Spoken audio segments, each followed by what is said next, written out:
This is Crimson Confessions weekly compilation. We share anonymized real-life relationship, marriage and family confessions submitted by individuals seeking advice. Names and identifying details are changed for privacy. Stories are narrated clearly so the community can offer perspective and support. Each story is different, but they all come from people trying to understand what they're living through. Listen carefully. You might recognize something. This channel is for discussion and shared experiences only. Advice given in comments reflects personal opinions, not professional guidance. He keeps his phone face down on the counter now, even when he's just stepping into the kitchen to grab water. And at the same time he tells me I'm imagining changes that aren't there. Every day it shows up in small, repeatable ways. His phone never leaves his hand, but the screen never faces me. When he sits on the couch, it's locked. When he stands up, it goes into his pocket. At night, it charges on his side of the bed, angled away. If I reach for it to move it, he reacts before I even touch it. Not angry, just alert. Like muscle memory. He changed his password once and said it was required for work. Then he changed it again a few months later and didn't mention it at all. I noticed because the old one didn't work when I tried to unlock it to check the weather. He used to take work calls at his desk. Now he steps outside. Or he says he'll take it in the car so he doesn't disturb me. Sometimes he's gone for 20 minutes, engine running, parked at the curb. His location used to be shared without us ever talking about it. I checked it once out of habit and it said unavailable. I asked him later if something was wrong with the app.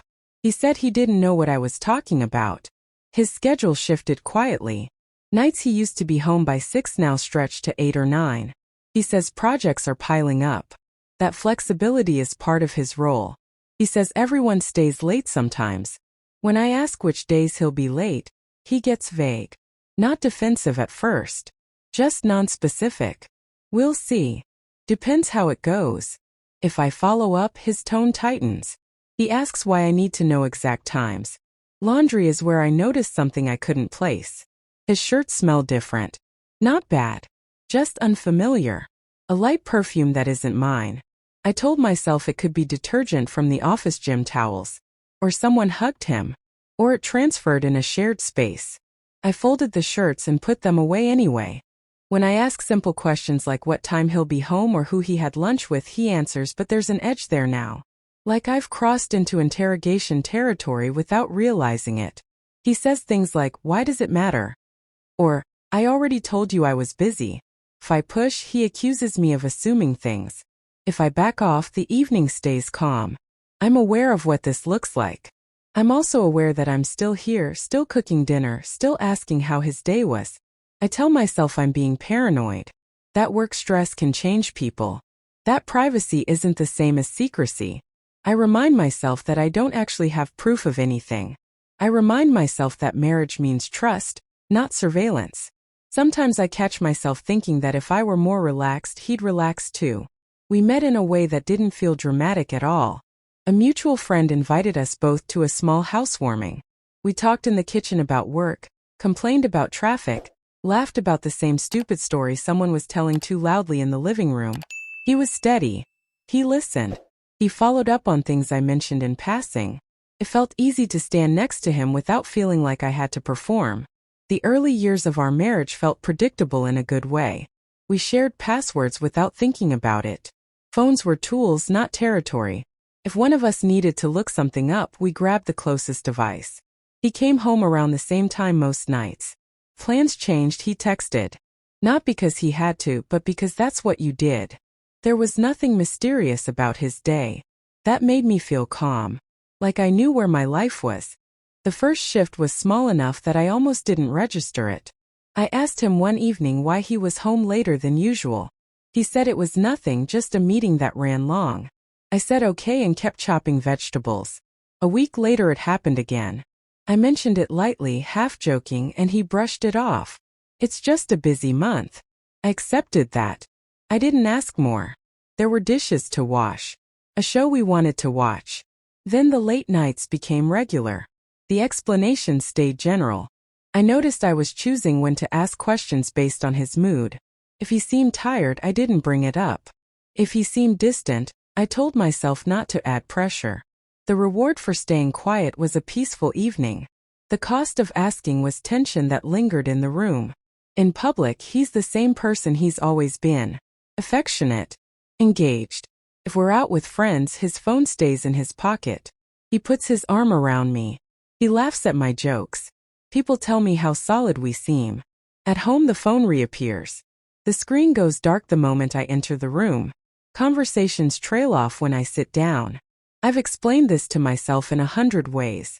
I tell myself everyone deserves privacy, that marriages don't require access to every message, that I don't want to be the kind of wife who monitors.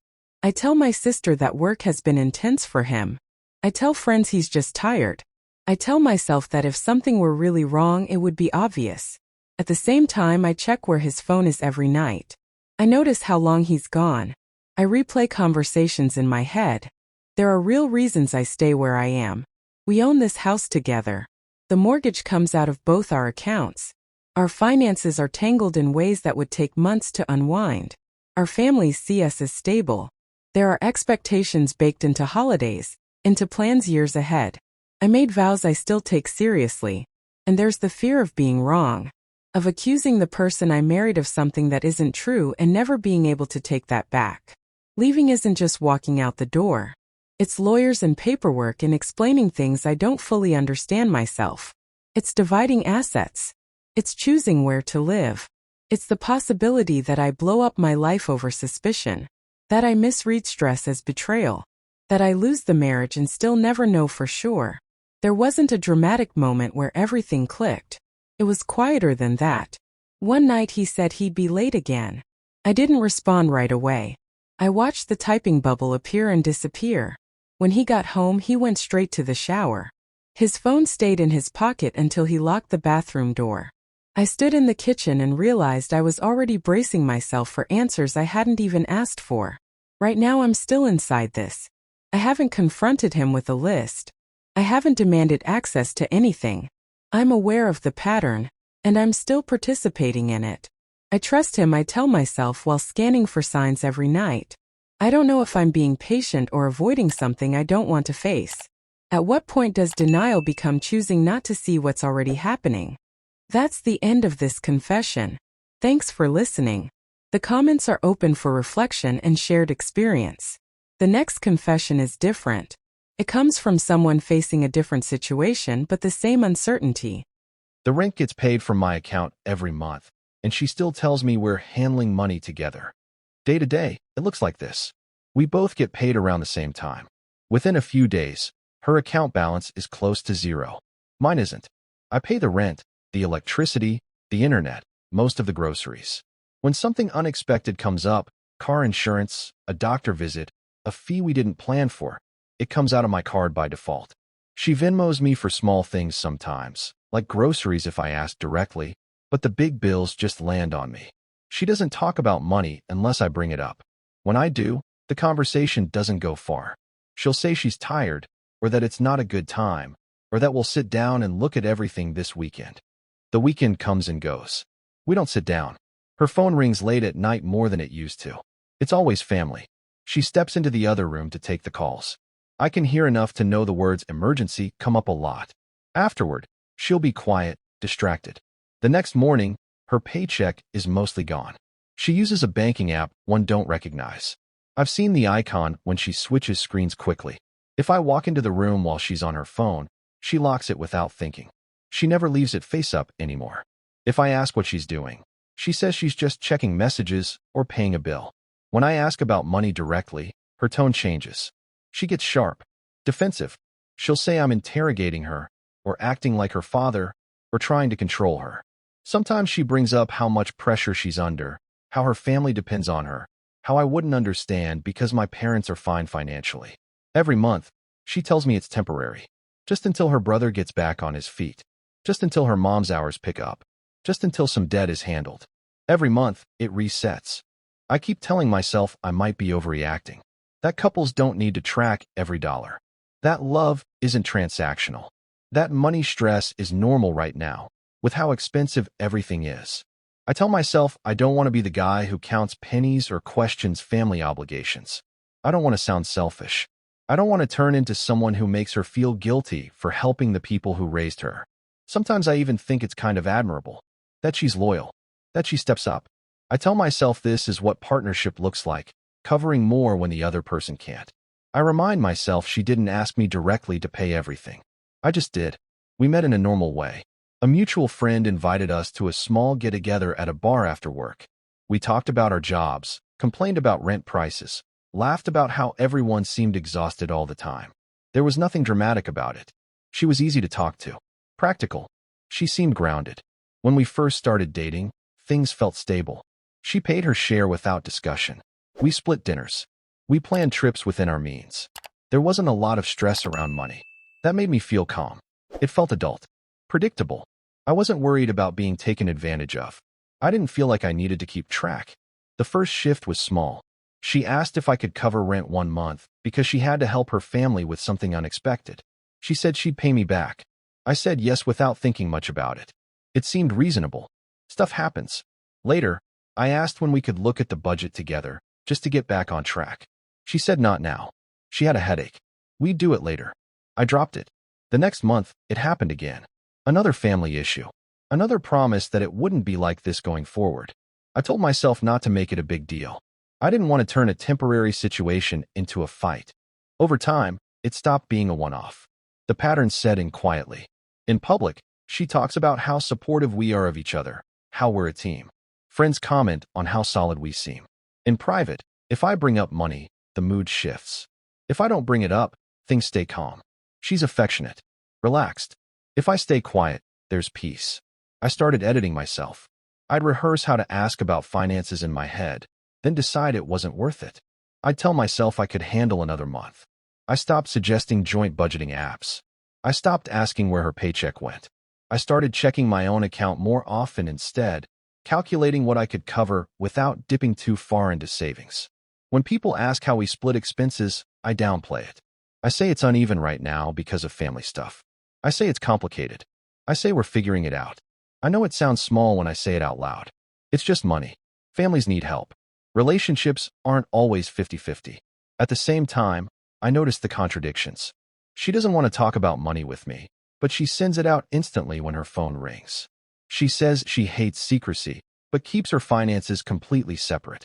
She says she's stressed, but won't include me in the decisions that create the stress. I stay for concrete reasons. We live together. Breaking the lease would cost money I don't have saved. The utilities are in my name, and there's already a balance on some of them. I care about her. I don't want to walk away and look like the guy who abandoned someone over money. I don't want to confirm the version of me she implies when she says I'm being controlling. Leaving isn't as simple as packing a bag. I'd be paying rent somewhere else while still being tied to this place. I'd be taking on the full hit of deposits, moving costs, and leftover bills. I'd be starting over financially at a time when I'm already stretched thin. There's also the loss of the life we built, the routines, the shared space, the idea of us as a unit. Nothing dramatic happened to make me realize this was more than temporary. It was quiet. Another late-night call. Another morning where her account was empty. Another time I transferred money to cover a bill and told myself it was fine. I noticed I was keeping track of how much I'd paid versus how much she had, even though I pretended I wasn't. Right now, I'm still here. I haven't given ultimatums. I haven't made a plan. I'm aware of what's happening, but I'm still participating in it. I want fairness, but I keep paying to prove I'm supportive. I don't know if I'm being patient or just avoiding a harder truth. Where is the line between helping family and sacrificing a relationship? That's the end of this confession. Thanks for listening. Next confession. I found out my wedding guest list had already been adjusted before I ever saw it, and my fiancé told me it was fine because his mother just wanted to help. That's how most days look now. I wake up in a house that isn't mine, following routines I didn't choose. Breakfast happens when his parents are up, not when we are. If his dad wants the car, our plans wait. If his mom decides dinner is earlier, we adjust. I hear about changes after they've already been agreed to. Plans for the weekend shift after a quiet phone call I'm not part of. Money conversations happen in their room first, then come to me as conclusions. When we're out with friends, he talks about our wedding like it's settled. At home, decisions move through his parents before they reach me. It's not dramatic. No one yells. There's no big fight every day. It's small things stacking up.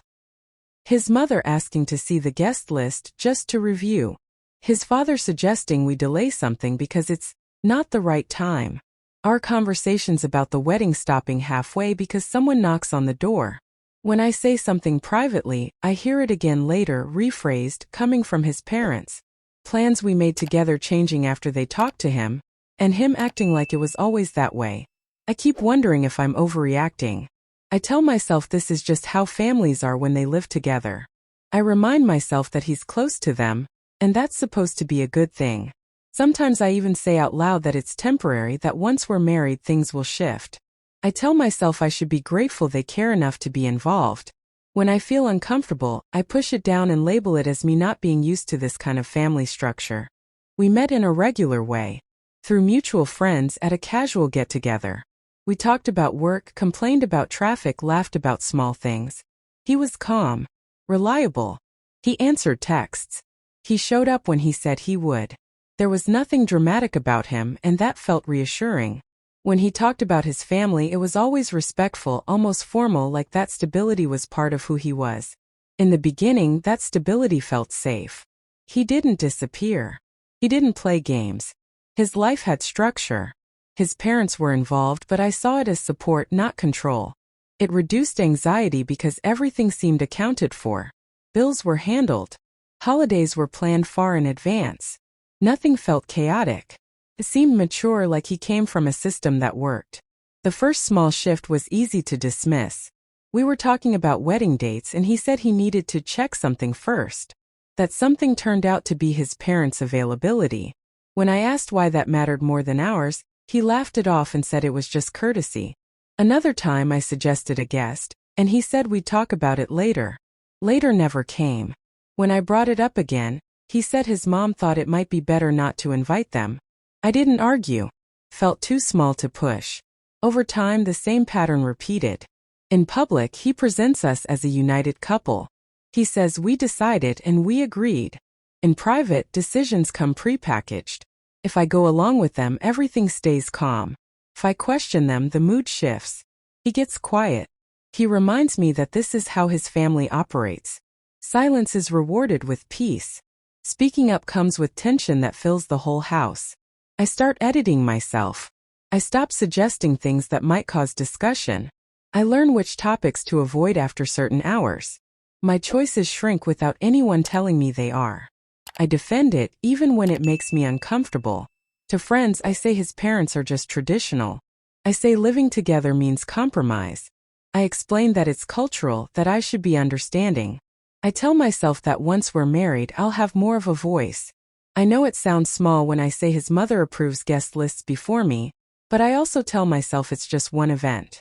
I know it feels strange that financial decisions are discussed with his parents first, but I remind myself they're helping us. I hold both thoughts at the same time, even when they don't fit together. I stay because I'm engaged, because backing out now feels like breaking a promise, not just to him but to everyone watching. There's pressure from the community, from family friends who already talk about the wedding like it's done. I stay because I don't want to be labeled difficult or ungrateful. I stay because I don't have my own place lined up, and leaving would mean starting over in ways that feel overwhelming. I stay because I've already said yes out loud. Leaving isn't as simple as walking out. There are deposits paid, vendors booked, people who would ask questions I don't know how to answer, housing that isn't immediately available, financial ties that would take time to unwind, the risk of being talked about, judged, misunderstood, the loss of stability, even if that stability comes with conditions. It would mean explaining myself over and over, and I'm not sure I have the energy for that. Nothing exploded to make me suddenly see this. It was quieter than that. One evening we were discussing something small, a change to the ceremony. He nodded, said okay, and then his phone buzzed. He stepped away. When he came back, the answer was no. He didn't look at me when he said it. He said his parents thought it would be better another way. That moment stayed with me, not because of the decision but because of how automatic it was. How final. Right now I'm still here. I'm still planning a wedding where my role feels negotiable. I'm aware enough to notice what's happening, but not sure what to do with that awareness. I'm not angry all the time. I'm not miserable every day. I just feel like I'm slowly adjusting to a structure I didn't agree to, telling myself it's normal because everyone else seems comfortable with it. I'm marrying him, but most days it feels like I'm negotiating with his parents first. So am I joining a partnership or a family hierarchy I'll never outrank? That's the end of this confession. Thanks for listening. Next confession. She tells me the reason we don't touch anymore is because I make it stressful, and then she turns her back to me and scrolls on her phone until she falls asleep. That's the part that keeps looping in my head. The explanation and the behavior happening at the same time. Most nights look the same. We finish the dinner cleanup. One of us checks homework, the other packs lunches or wipes down the counter. By the time the kids are finally in their rooms, she's already moving toward the bedroom with her phone in her hand. Not in a dramatic way, just routine. Pajamas, charger, screen glow. Sometimes she says she's exhausted before I say anything. Sometimes she doesn't say anything at all and just climbs into bed facing the wall. Other nights, she doesn't even make it that far and says she'll sleep on the couch because her back hurts or she fell asleep watching something earlier. If I follow her into the bedroom, she sighs. If I stay in the living room, she later says I never come to bed with her. If I try to sit close, she shifts and says she's overheated. If I don't, she tells me I feel distant. There isn't a version of the night where the timing is right. Too early, and I'm only thinking about one thing. Too late, and she's already tired. A weekend afternoon is wrong because the kids could walk in. A planned date night is wrong because she feels pressure. A spontaneous moment is wrong because she wasn't prepared. What's consistent is that nothing actually happens. Not even the small stuff. She doesn't reach for my hand on the couch anymore. If I put my arm around her shoulders, she stiffens and says she's touched out from the kids. When I lean in for a kiss that lasts longer than a second, she pulls back and asks what I'm doing. There's a line now between us that wasn't there before, and I can feel it even when we're sitting next to each other. Her phone is always the last thing she looks at. Scrolling, tapping, sometimes laughing quietly at something I don't see. The screen goes dark only after she's already turned away. I lie there listening to it, the tiny clicks, and tell myself I'm reading too much into it. Everyone unwinds differently. Everyone is tired. We have kids. This is what life looks like now. I keep wondering if I'm the one who messed up the rhythm. Maybe I brought it up too often. Maybe I didn't read the signals right. She says the problem is my pressure, the way I expect things instead of letting them happen naturally. When she says that, I nod. I tell her I understand. I tell her I'll back off. And I do. I stop initiating. I stop mentioning it. I try to be lighter, easier, more helpful. I think if I remove myself as the problem, things will settle. But when I do that, nothing fills the space. The space just stays empty. We met in a way that didn't feel dramatic at the time. A mutual friend's birthday, sitting at opposite ends of a long table, talking about work and complaining about traffic. She laughed easily. She asked questions. It felt normal. We started seeing each other, went out after work, watched shows together, cooked meals without checking the clock. There wasn't a rush. That was part of what made it feel safe. When we got married and had kids, things changed in obvious ways. But there was still a sense that we were a team. We had routines, bedtimes, weekend plans. Even when we were tired, there was an understanding that we were still connected. I didn't worry about whether I was allowed to want her. It didn't feel like a negotiation. The first shift was small enough that I didn't mark it as anything. She started falling asleep earlier. Or she'd say, "Not tonight. I'm wiped." And I'd say, "Okay." There was one night where I tried to talk about it, just casually, and she said I was overthinking it and making it a bigger deal than it needed to be. So I dropped it. That seemed like the mature thing to do. After that, the pattern formed quietly. Every time I brought it up, even gently, she'd say the conversation itself was the problem. That talking about it made her feel pressured. So I learned to wait. I learned to read the room. I learned to talk myself out of saying anything. And when I didn't say anything, she was calmer. We didn't fight. The house felt more stable. Silence became the reward. The cost was that I started editing myself. I stopped reaching for her unless I was sure it wouldn't be interpreted as a request. I stopped kissing her goodbye in the morning if she seemed rushed. I stopped telling her I missed her. I told myself this was just a phase, that parenting exhaustion is real, that everyone I know jokes about being too tired. In public, we look fine. We attend school events together. We sit next to each other. People say we're solid. At home, we move around each other carefully, like we're sharing a narrow hallway. I defend it when people ask how we're doing. I say we're busy. I say it's just this stage of life. I hear myself saying, it's not that bad. Even as I'm counting how many nights in a row she slept facing away from me. I know it sounds small when I say it out loud. I know other couples have bigger problems. But this isn't one bad week. It's the same conversation, or lack of one, over and over. I stay because our kids wake up in the same house every morning. Because their routines are intact. Because I don't want to be the person who breaks that. I stay because our families see us as stable, and I don't know how to explain this without sounding selfish. I stay because part of me still believes that if I just get it right, if I'm patient enough, quiet enough, understanding enough, something will shift back. Leaving isn't just walking out the door. It's figuring out where the kids would sleep. It's imagining shared holidays and schedules and finances stretched thin.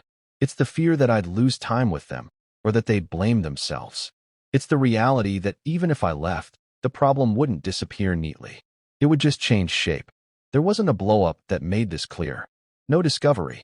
No dramatic moment. It was a night where I didn't even try to initiate, and she still said, "You don't have to look disappointed."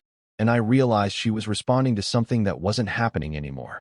The accusation was still there even when the behavior wasn't. That stayed with me. Right now, I'm still here. I'm still trying to be patient without erasing myself.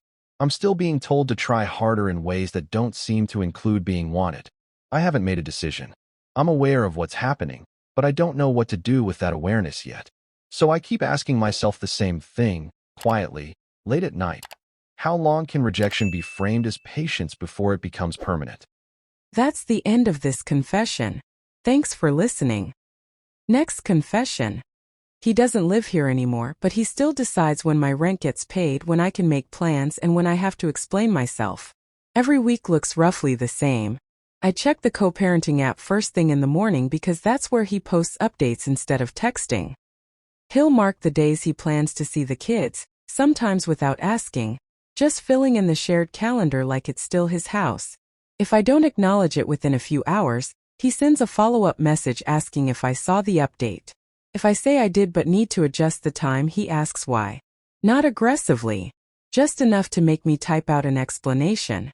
Child-related payments never come on the date we agreed to. They show up late or in pieces. When I ask about it, he says he's waiting on something from work or checking an expense first. If I don't ask, the payment sits there unresolved like a test to see how long I'll hold out.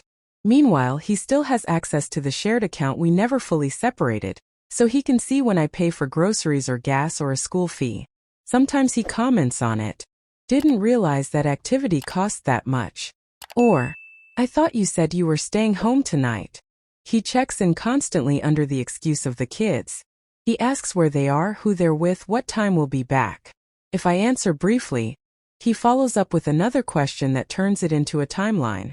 If I don't answer right away, he reminds me that communication matters for co-parenting. If I say I was busy, he asks doing what. Publicly, he's calm, polite. He tells people we're handling separation maturely. Privately, he shows up unannounced to drop something off for the kids. Even when I didn't ask. He'll knock like it's normal, stand close enough that the neighbors can see, and talk about schedules while glancing into my apartment. If I look uncomfortable, he acts confused. If I ask him to text first, he says he didn't think it was a big deal.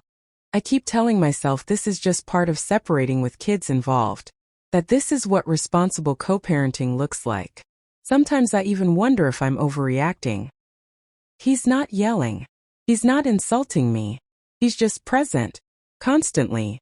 In my finances. In my calendar. In my daily movements. We didn't meet in some dramatic way.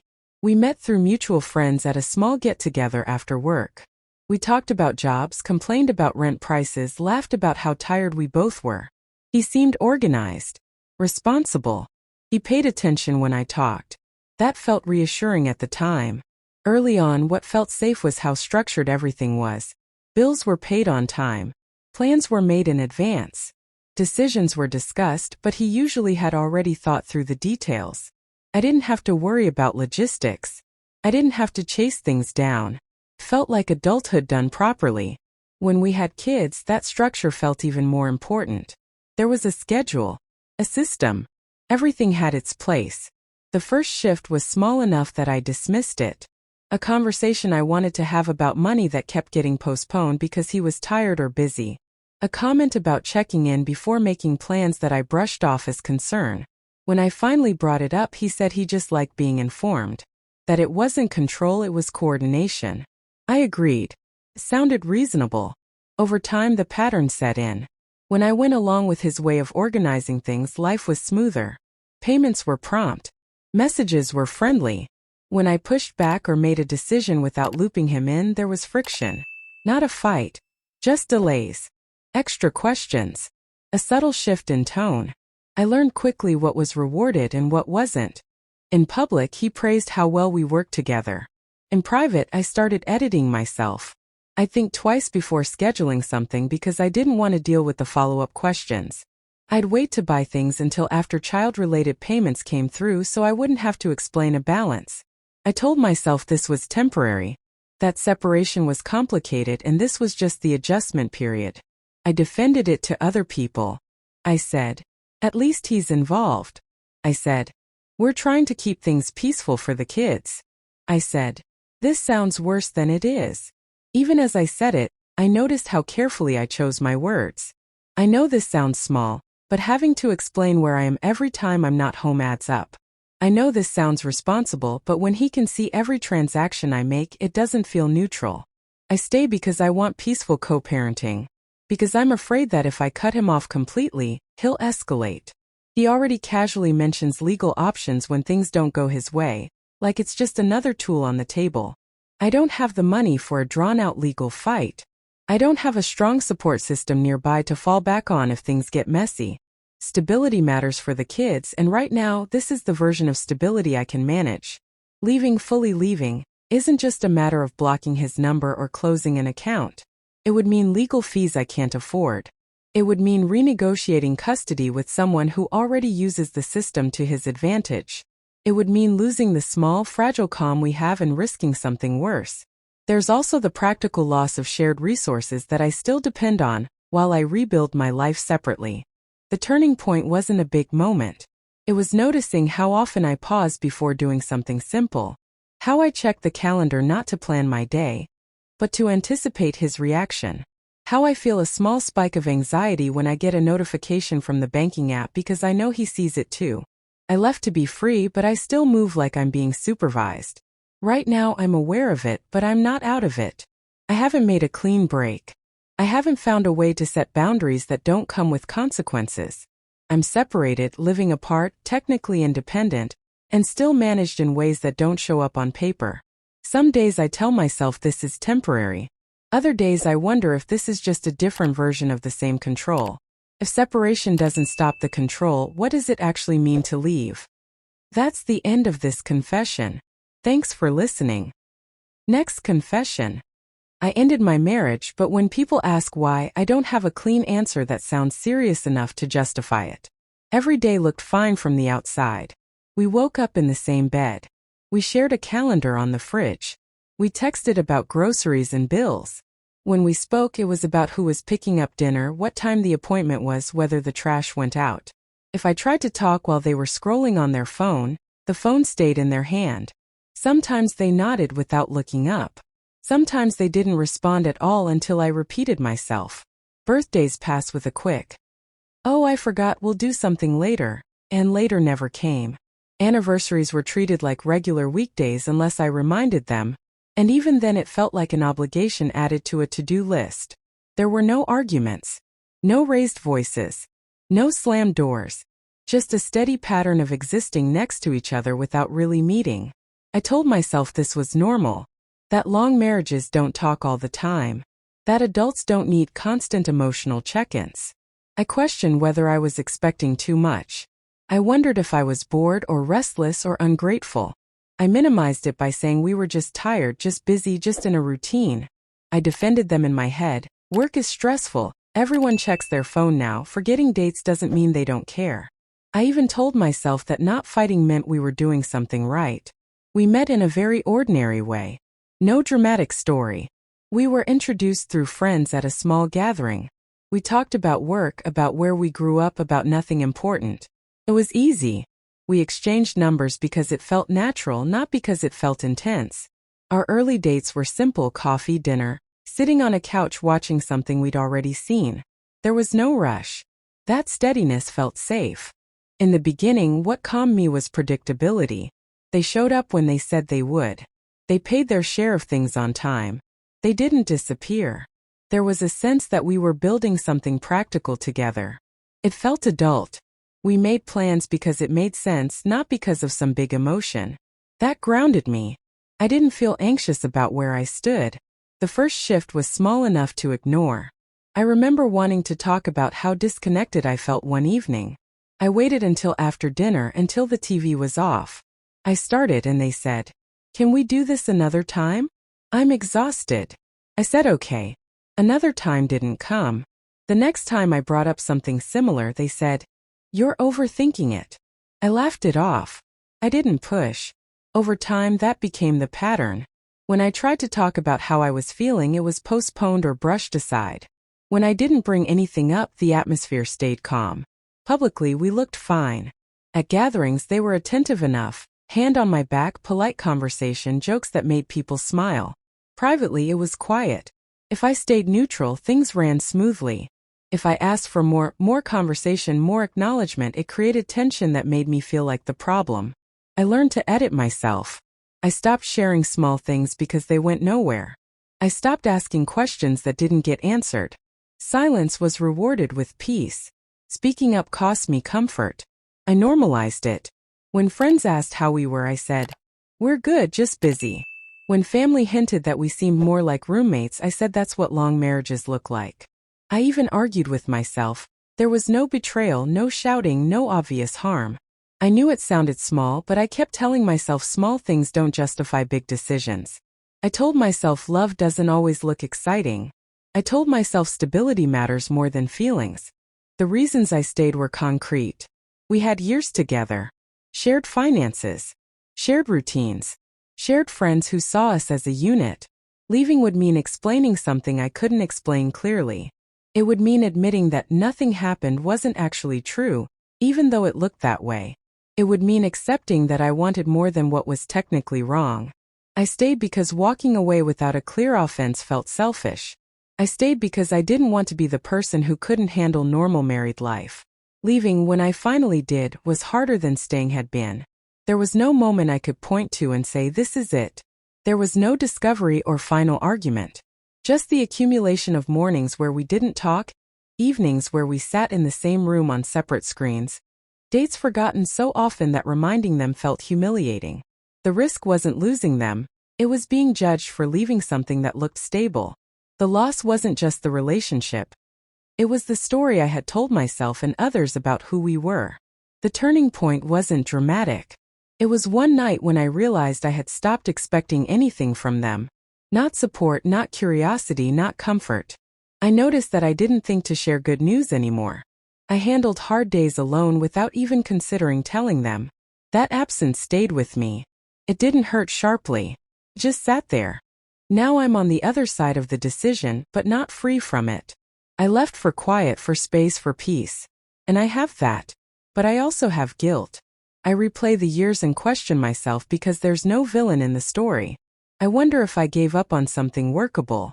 I wonder if I confused comfort with love and then punished both of us for it. I'm aware of what was missing, but I'm not confident about what should have been enough. So I'm left holding this question without an answer. Is the absence of harm the same as the presence of love? That's the end of this confession. Thanks for listening. Next confession. He tells people he's committed to me, but if you looked at his online life, you wouldn't know I exist. Every day it shows up the same way. We wake up together in the apartment we share. He makes coffee while scrolling on his phone. If I lean over to say something, he tilts the screen just enough that I can't see it. Not in a dramatic way. Just enough.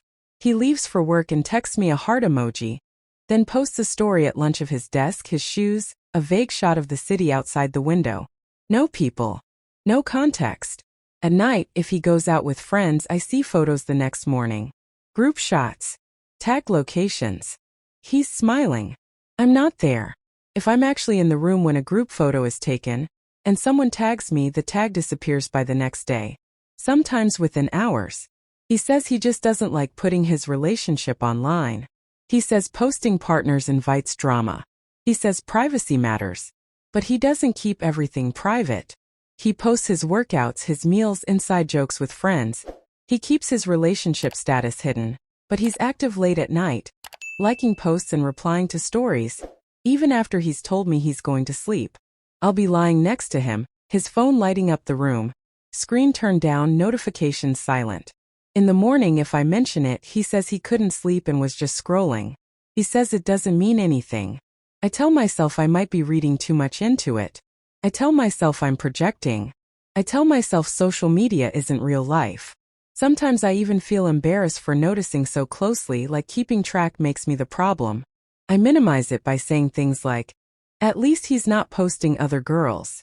I defend him by saying he's just private, that he's older than me emotionally, that he doesn't need validation from the internet. I don't say out loud that the privacy seems selective. I don't say out loud that it's only our relationship that disappears. We met in a normal way.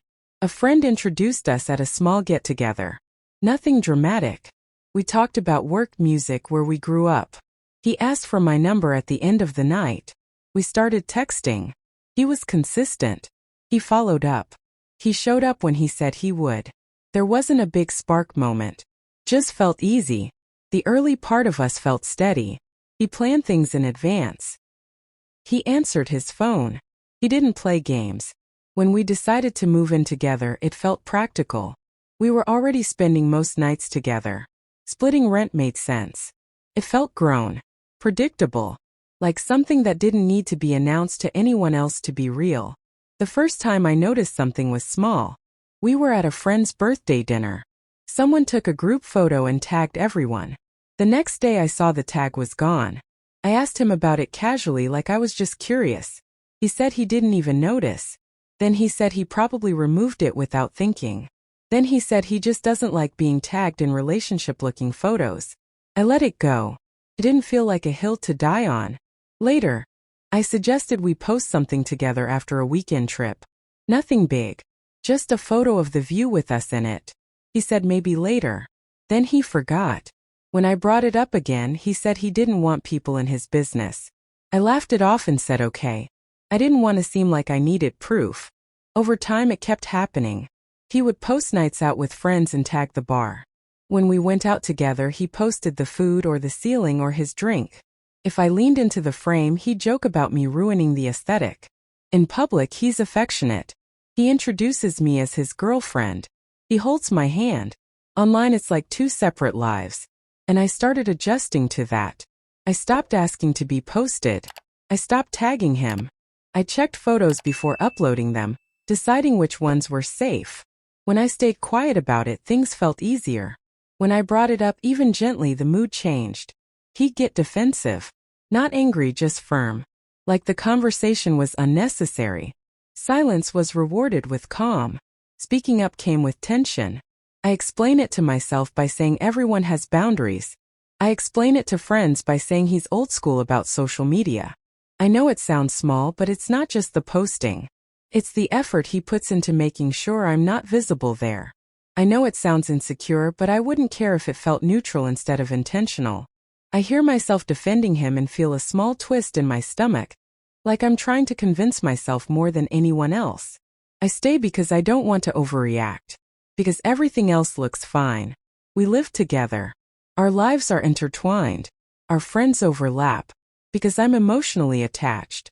Because I keep thinking it might be a phase. Because I don't want to be the girl who needs to be posted to feel secure. Because I'm afraid if I push too hard, I'll prove something I'm not ready to know. Leaving feels harder than it should. We have a shared lease. Untangling our lives would mean choosing sides in friend groups. It would mean admitting that something I brushed off mattered more than I let myself believe. It would mean trusting my instincts over his explanations, and I'm not sure I trust myself enough yet. There wasn't a big moment that changed everything. It was quieter. One night he went out with friends and posted stories until late. Music, laughing, tag location. He texted me that he was tired and going to sleep early. I watched the stories update while I was at home. In the morning, I asked him how his night was. He said it was chill and he went to bed early. I didn't correct him. I didn't say I saw everything. I just nodded. And that moment stayed with me longer than I expected. Now I'm here, still inside it. Still waking up next to him. Still not online. I haven't made a decision. I haven't confronted him in a way that changes anything. I'm aware of the pattern, but I'm not out of it. I'm balancing between not wanting to be invisible and not wanting to be labeled insecure. I'm telling myself I'm being mature, while quietly wondering what I'm actually agreeing to. So I keep asking myself the same thing over and over. Is this really about privacy? Or am I accepting being hidden because it's easier than finding out why? That's the end of this confession. Thanks for listening. Next confession. She checks my phone while I'm in the shower, then hands it back to me and asks why I took so long at work, while her own screen lights up all night with messages she won't explain. That's the part that doesn't line up. The suspicion is loud and constant, but it only moves in one direction. Every day has the same rhythm now. If I get home later than usual, even by 20 minutes, she asks who I was with. If I leave my phone face down on the table, she flips it over. If a notification pops up, she asks me to open it. Not casually. She stands there and watches. Sometimes she scrolls through my messages herself, even though I've never stopped her. She doesn't ask first. She just does it, like it's already agreed on. At the same time, her phone never leaves her hand. It's always angled away from me. She types fast, pauses, deletes, types again. When I walk into the room, the screen goes dark. At night, when we're both in bed, she says she's just checking something quickly, then turns slightly toward the edge of the mattress. The glow stays on long after she says goodnight. If I ask who she's talking to, her answer is vague.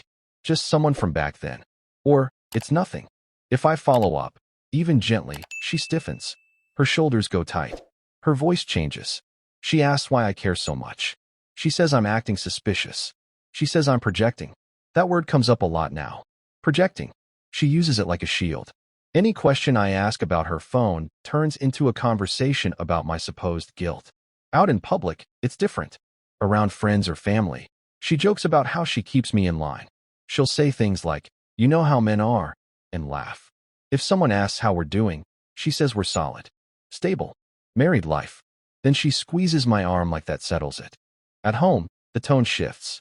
She asks me to account for my day in detail. Who was in the meeting? Why the meeting ran late? Why I didn't text sooner? If I hesitate, even because I'm tired, she notices. If I forget a small detail, she circles back to it later. I've started narrating my life before she asks. I tell her when I'm leaving work. I send photos if I stop somewhere unexpected. I keep my phone unlocked, volume on, notifications visible. I don't do this because she asked me to. I do it because it keeps things calm. There are days I catch myself wondering if I really did something wrong and forgot about it. I replay old conversations in my head, looking for gaps. I tell myself maybe this is just what marriage looks like sometimes. Maybe she's been hurt before, and this is how it shows up. Maybe the accusations mean she cares enough to be afraid of losing me. I minimize it when I think about it too long. I tell myself it's not like she's yelling. She's not throwing things. She's just asking questions. Lots of questions. I tell myself if I had nothing to hide, this shouldn't bother me so much. We met in a normal way. No big story. A mutual friend invited us both out after work. We sat at the same table, talked about jobs, complained about traffic. She laughed easily back then. She asked questions, but didn't interrogate. When I walked her to her car, she gave me her number without hesitation. It felt straightforward. In the beginning, things felt steady. We texted regularly, but not obsessively. If one of us was busy, the other didn't panic. We made plans and followed through. There was a sense that we trusted what the other said without needing proof. That reduced a lot of noise in my head. It felt adult. Calm. After we got married, life got more structured. Shared schedules. Shared money. Shared responsibilities. That part felt grounding. We knew where the other would be most days. There wasn't a lot of mystery, and I liked that. It felt like we were on the same side of things. The first small shift was easy to dismiss. She asked to see my phone one night after I got a message. She said it was just curiosity. I handed it over without thinking. She scrolled for a minute longer than I expected, then said, "Okay," and put it down. I noticed it, but I didn't say anything. A week later, she asked again. This time, I hesitated for half a second because I was in the middle of replying to something. She noticed the hesitation immediately. Her face changed. She asked why I paused. I said I didn't realize it mattered. The conversation ended there. Postponed. We never went back to it. Around the same time, I noticed her texting more at night. I asked who it was once, casually, while we were watching TV. She said it was an old friend from before we met. I said okay. When I asked a second question, just how they'd reconnected, she said I was making a big deal out of nothing. I dropped it. That became the pattern. Small questions. Quick shutdowns. Silence rewarded. If I didn't ask, the evening stayed peaceful. If I did, the mood shifted and stayed heavy. She started checking my phone more often. Sometimes she'd pick it up when it buzzed, even if I was sitting right there. If I reached for it first, she'd say, "Why are you so defensive?" I learned to wait. At the same time, her phone became off limits. If I glanced at it, even accidentally, she angled it away. If I asked who she was texting, she'd sigh and say I was acting just like the people who hurt her in the past. She reminded me she chose me, that I should trust her. Publicly, she praised how transparent we were with each other. Privately, transparency only went one way. I started editing myself. I stopped mentioning harmless interactions with coworkers because I didn't want to explain them. I adjusted my schedule to avoid questions. I answered before being asked. I noticed that when I stayed quiet about her phone, she was warmer, more affectionate. When I brought it up, even gently, the distance came back. I defended this setup to myself. I told myself every marriage has quirks. I told friends she was just anxious. I said it was understandable. I even said it was kind of flattering. I know that sounds small, but at the time it felt easier than admitting something was off. The contradiction sits there, though. I'm constantly defending myself against accusations, while she's actively deleting message threads. I've seen her do it. Not by snooping, just by being in the room when she clears a chat history before putting her phone down. When I asked why she deletes messages, she said everyone does that. Then she asked why I was watching. I stay because we're married. That commitment still means something to me. I stay because I'm confused and I don't fully trust my own read of the situation. I stay because part of me believes that if she's this worried about me cheating, it must be because she cares deeply about the marriage. Leaving isn't simple. Our finances are tied together. Our social circles overlap. If I walk away and I'm wrong, I'm the one who blew up a stable life over suspicion. I'd have to explain that to people. I'd have to live with that. There wasn't a dramatic turning point. No big fight. No discovery. Just a moment that keeps replaying. We were in bed. She was texting, deleting, retyping. I asked, calmly, who she was talking to so late. She didn't answer right away. Then she said, "Why are you accusing me of things?" I hadn't accused her of anything. That's when I noticed the accumulation. The way every question I answer turns into proof, and every question I ask turns into guilt. The way I'm always defending myself, while she never has to explain. I'm still here. I still haven't decided what any of this means. I'm more aware now, but I'm not out of it. I'm living inside the pattern, noticing it as it repeats, not knowing which part of it is the truth. So I keep wondering, are the accusations a warning, or are they a confession? That's the end of this confession. Thanks for listening. Next confession. My husband calls it our money, but I'm the last person who gets asked before it's used, and the first person told I'm being difficult if I question it. This is what it looks like day to day. Someone is always sleeping on the couch or the extra mattress in the living room. Suitcases appear without warning. A sibling shows up for a few weeks and stays until the season changes. Groceries disappear faster than I can restock them. The water bill jumps. The electricity bill jumps. When I open the fridge, food I bought for the week is already gone because someone cooked a big family meal while I was at work. Money moves without conversations. I'll log into our banking app and see transfers I didn't know about. Sometimes it's rent help. Sometimes it's covering a phone bill. Sometimes it's helping someone get back on their feet.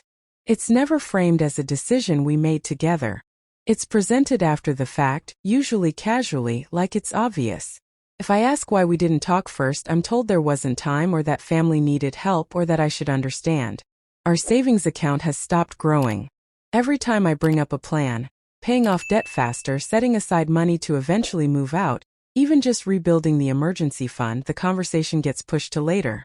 There's always a reason it's not the right moment. Someone else needs help right now. Someone else is in trouble right now. The plans get postponed, not canceled, just delayed enough that they never actually happen. In public, my husband talks about unity. He tells people how strong our marriage is, how we believe in family, how we all support each other. In private, when I try to talk about how overwhelmed I feel, the details don't stay between us. Things I say during arguments show up later in conversations with his siblings. I'll hear my own words repeated back to me, slightly twisted, by someone who wasn't even in the room when I said them. I've learned to choose my words carefully. I don't raise concerns when everyone is around, because it becomes a group discussion I'm outnumbered in. I wait until we're alone, and even then I keep it short.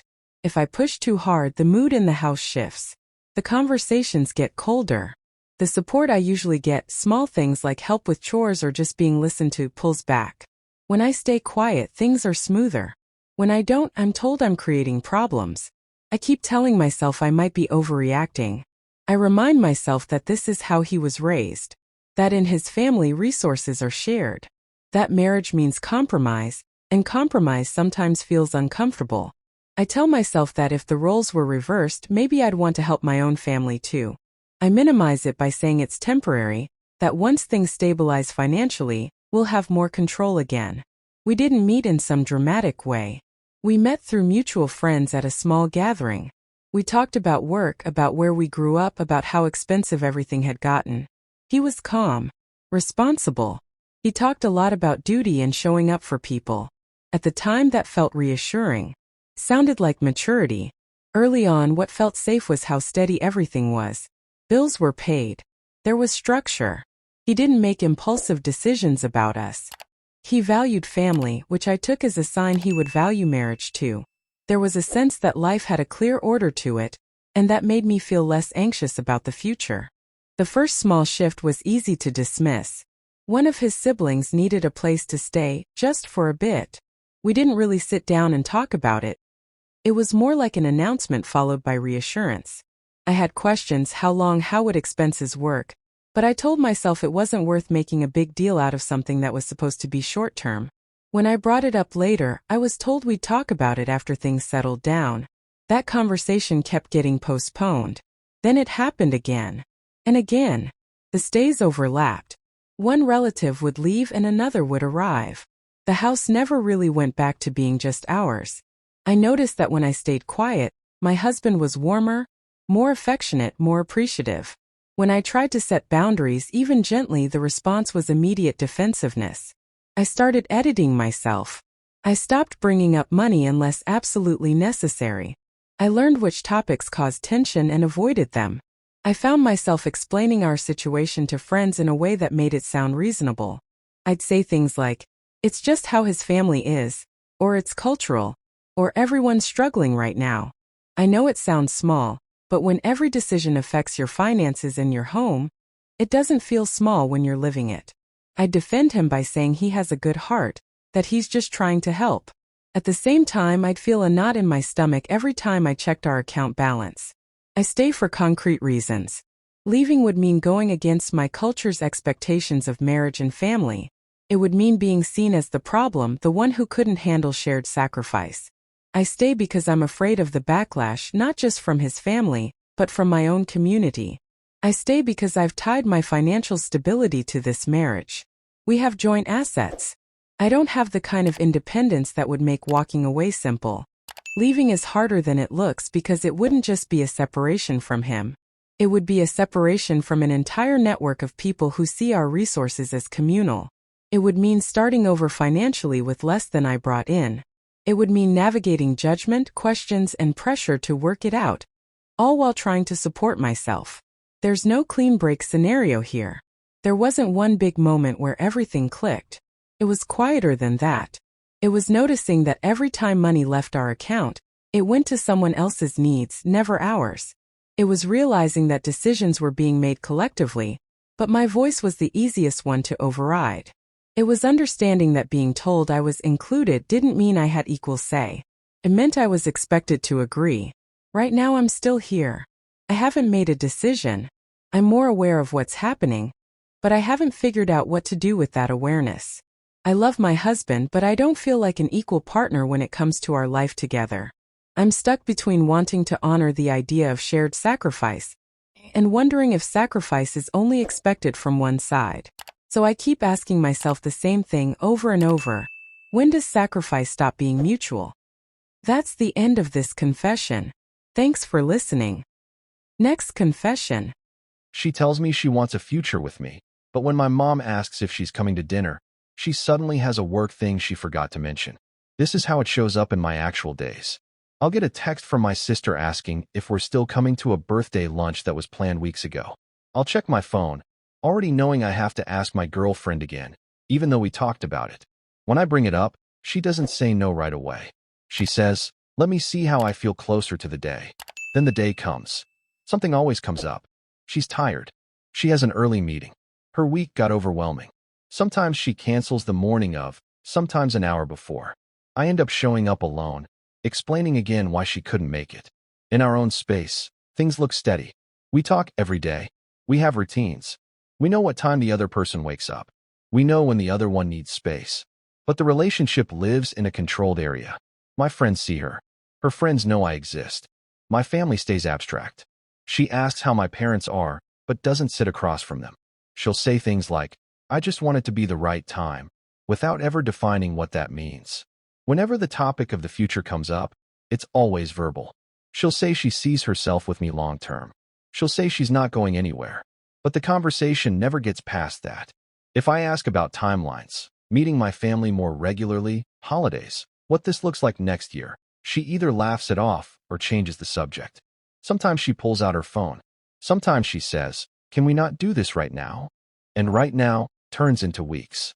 I've noticed that when I don't bring anything up, things feel smoother. She's more relaxed. We joke more. There's less tension. When I do bring it up, even gently, the mood shifts. She goes quiet. She says she feels pressured. After that, I'm the one apologizing for bringing it up at the wrong time. I tell myself I might be overthinking it. I tell myself that not everyone moves at the same pace. I replay the parts where she says she wants a future, and I try to hold on to those words.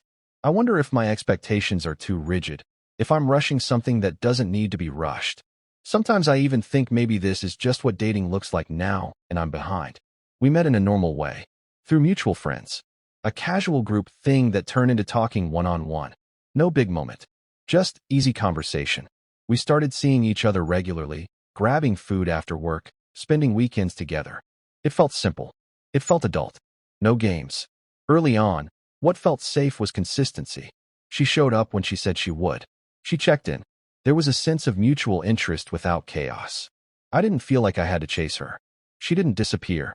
It felt like something I could build on, something stable. The first small shift was so minor I almost missed it. I invited her to a low-pressure family thing. Nothing big. She said yes, then asked if we could play it by ear. When I followed up, she said she wasn't ready yet, but would be soon. I said that was fine. I told her I understood. We never rescheduled. It just quietly went away. After that, it started happening more. Every time something involved my family or the idea of the relationship moving into a more visible space, there was hesitation. Not anger, not refusal, just delay. Always delay. And I adapted. I stopped putting dates on things. I stopped mentioning holidays until the last minute. I learned which conversations made her shut down and which ones kept things calm. Publicly, we look fine. We show up together at events that feel optional. Privately, there are areas I don't touch anymore. I've learned that when I stay quiet, I'm rewarded with peace. When I speak up, I pay for it with distance. So I edit myself. I tell myself I'm being patient, not avoiding. I defend it when people ask. I say she's been through a lot. I say she moves slowly. I say I respect that. I even hear myself saying, I know it sounds small, but it's complicated. I say this while knowing that months are passing and nothing is actually changing. The reasons I stay aren't poetic. I've invested time. I've introduced her into my life in ways that matter to me. We share friends. Our routines are intertwined even though we live apart. Starting over feels exhausting. Letting go of what we already have feels like erasing something real. Leaving isn't just walking away. It's answering questions I don't want to answer. It's losing the comfort of what I know. It's admitting that patience didn't lead anywhere. It's sitting alone with the uncertainty of whether I gave up too soon or stayed too long. There wasn't a big moment that changed things. No fight, no discovery, just a quiet realization that every time I imagine the next step, I'm imagining it alone. The last time she canceled a family event, I didn't even feel surprised. I just felt tired. Right now, I'm still here. I haven't made a decision. I'm aware of what's happening, but I'm not free from it. I keep waiting, and I keep feeling like time is moving whether I do anything or not. How long does patience last before it turns into betraying myself? That's the end of this confession. Thanks for listening. Next confession. He calls himself the head of the house, and I nod along even when the decision hurts me because when I don't, he says I'm being disrespectful. Every day it shows up in small, ordinary ways. He decides what we spend money on. Not in a dramatic way, he just asks me to run it by him first. Groceries are fine. Gas is fine. But anything beyond that, even things for the house, even something I need, turns into a conversation where he asks why it's necessary. If I push back, he reminds me he's responsible for our finances and that responsibility means final say. When family is around, he answers questions about our plans without looking at me. If someone asks my opinion, he'll laugh lightly and say, "She trusts me with that," like it's a compliment. At church, he talks about leadership and order and people nod. At home, that same language turns into rules I didn't agree to but am expected to follow. I notice how careful I've become with my words. I don't interrupt him anymore, even when I disagree. I wait until later, and sometimes later never comes because the moment passes or he's tired or it doesn't seem worth it. When I do bring something up, he reframes it. If I say I felt dismissed, he says my tone was wrong. If I say I want more input, he says I'm challenging his role. The actual issue disappears, replaced by a discussion about my attitude. Publicly, he's calm and confident. Privately, he's firm and final. The contrast is subtle enough that if I describe it, it sounds like nothing. I keep questioning myself. I wonder if I'm being too sensitive. I tell myself that every marriage needs structure, that someone has to lead, and that maybe I'm just not used to that kind of clarity. I minimize it by saying at least he's consistent. At least he doesn't disappear. At least he doesn't cheat. I defend him even in my own head. I tell myself I agreed to this when I married him, even though I don't remember agreeing to losing my voice. Sometimes I think maybe peace requires sacrifice and maybe this is mine. We met in a very ordinary way. A mutual friend introduced us after a small gathering. We talked about work, about family, about faith. He was straightforward. He said what he believed without hesitation, and at the time that felt grounding. There was no guessing where he stood. He followed up when he said he would. He planned dates. He paid the bills on time. There was nothing chaotic about him. I remember thinking that being with him would mean stability. Early on, things felt safe because they were predictable. He liked routines. He made plans and stuck to them. Decisions were made quickly, and that reduced my anxiety. I didn't have to worry about what was happening next. He framed that decisiveness as maturity. He talked about building a household with clear roles, and I interpreted that as teamwork. It felt grown up. It felt like someone had thought this through. I didn't feel swept up in romance. I felt settled. The first shift was small enough that I almost missed it. We were discussing a purchase for the apartment, and I suggested a cheaper option. He paused, then said we'd talk about it later. Later never came. When I brought it up again, he said he'd already decided. I remember feeling embarrassed for bringing it up twice. Another time we disagreed in front of friends about where to spend a holiday. He smiled and said, "We'll do what makes sense," then booked the trip he wanted. When I mentioned it afterward, he said I shouldn't have contradicted him publicly. I brushed it off. I told myself timing matters. Over time it became a pattern. If I stayed quiet, things went smoothly. If I questioned him, the mood shifted. He wouldn't raise his voice, but he'd withdraw warmth. He'd become formal.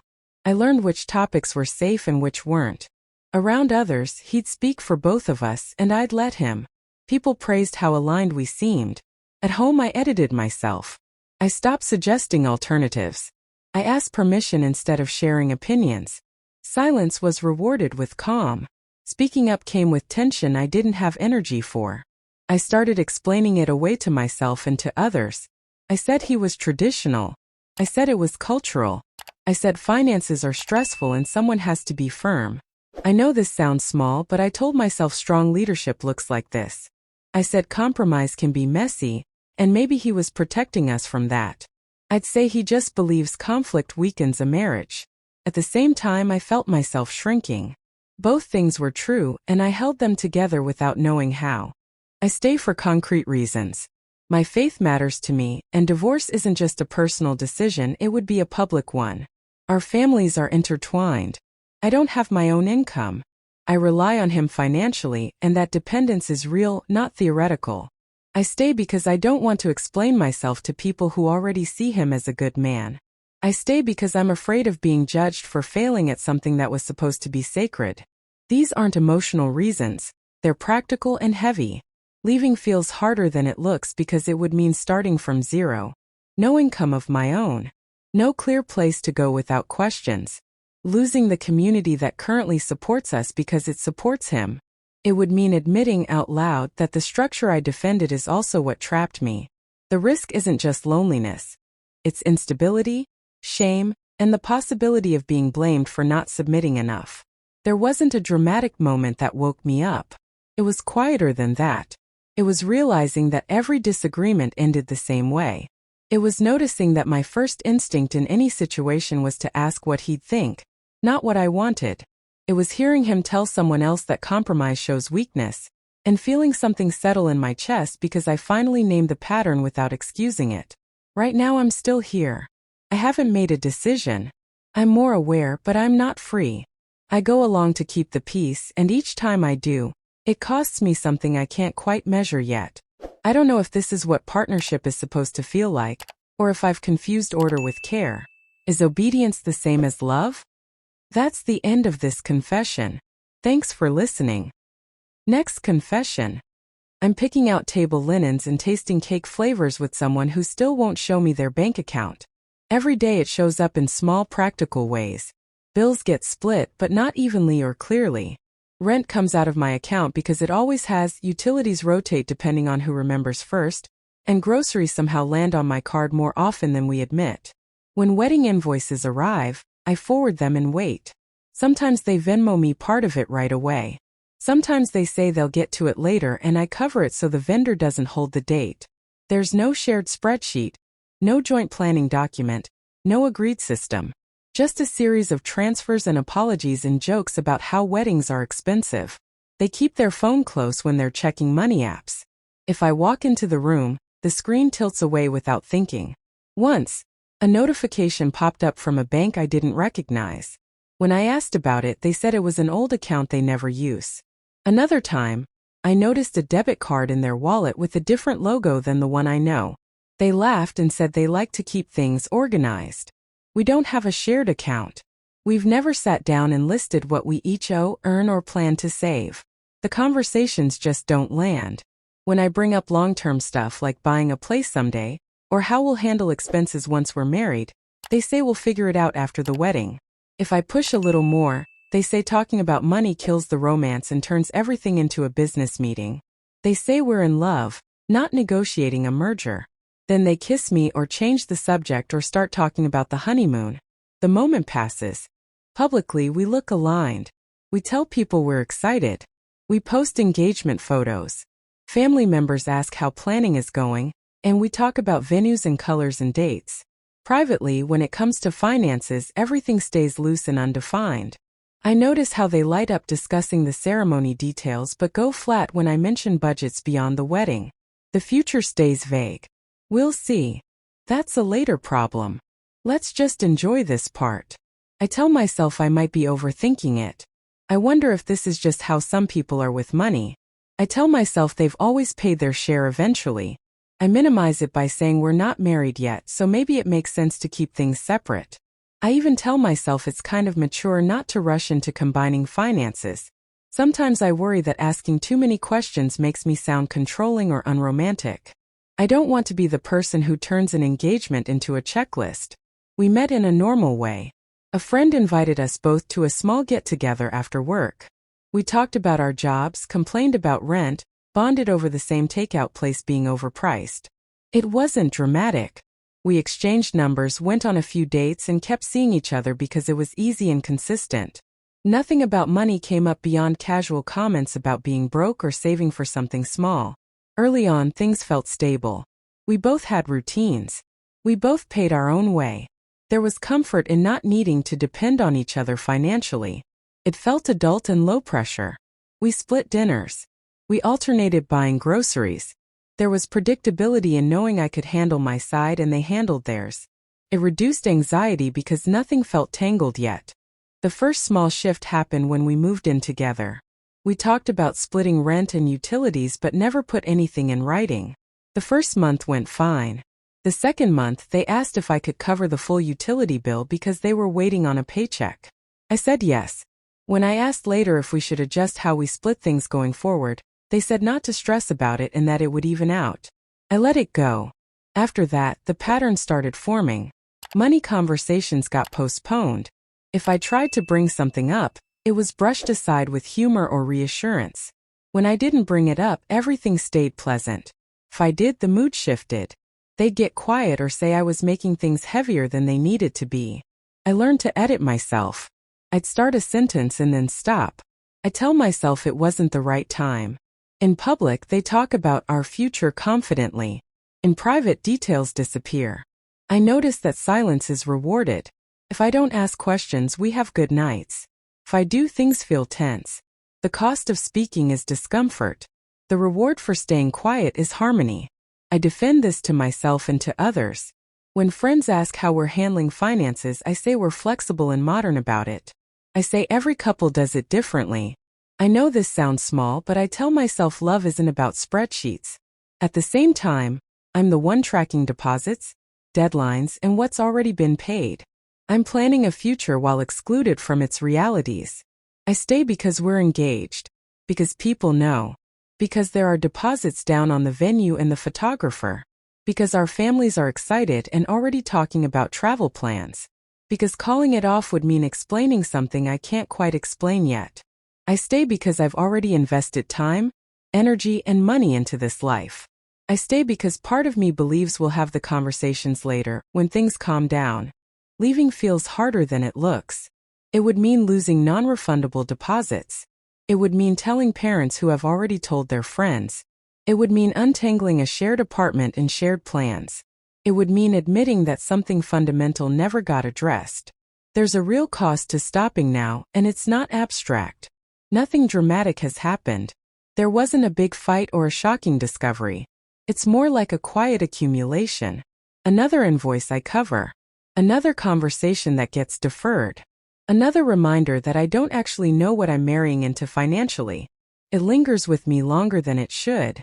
Right now I'm still inside it. I haven't decided anything.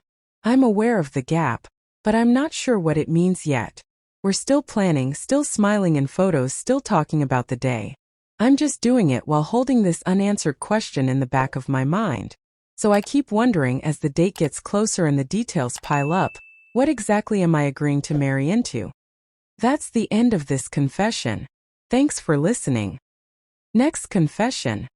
He corrects me in front of people and then tells me he's just being honest, and I nod like that explanation makes sense. It shows up in small, regular ways that don't look dramatic if you list them out. In the mornings when I'm getting dressed, he'll pause at the doorway and say something like, "You're wearing that?" Not angry. Not loud. Just a comment. If I change, he says nothing. If I don't, later he'll mention how someone else at work dresses. More put together. When I talk, he'll interrupt to fix a word I used wrong, or to say I'm explaining it badly. If we're with friends, he laughs and says, "What she means is," and then rephrases what I just said. If I react even slightly, he smiles and says, "I'm kidding. You know I'm just honest." Online makes it worse. He scrolls through his phone at night and points things out. A video of a woman who speaks confidently. A post about high-value partners.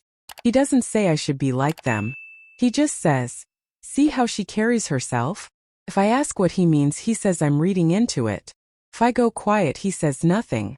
If I push back, he tells me I'm too sensitive, and that he can't say anything without me taking it personally. I've started to check myself before I speak. I rehearse sentences in my head to avoid being corrected. I choose clothes based on what won't invite a comment. When he jokes, I laugh quickly so it doesn't turn into a conversation about my reactions.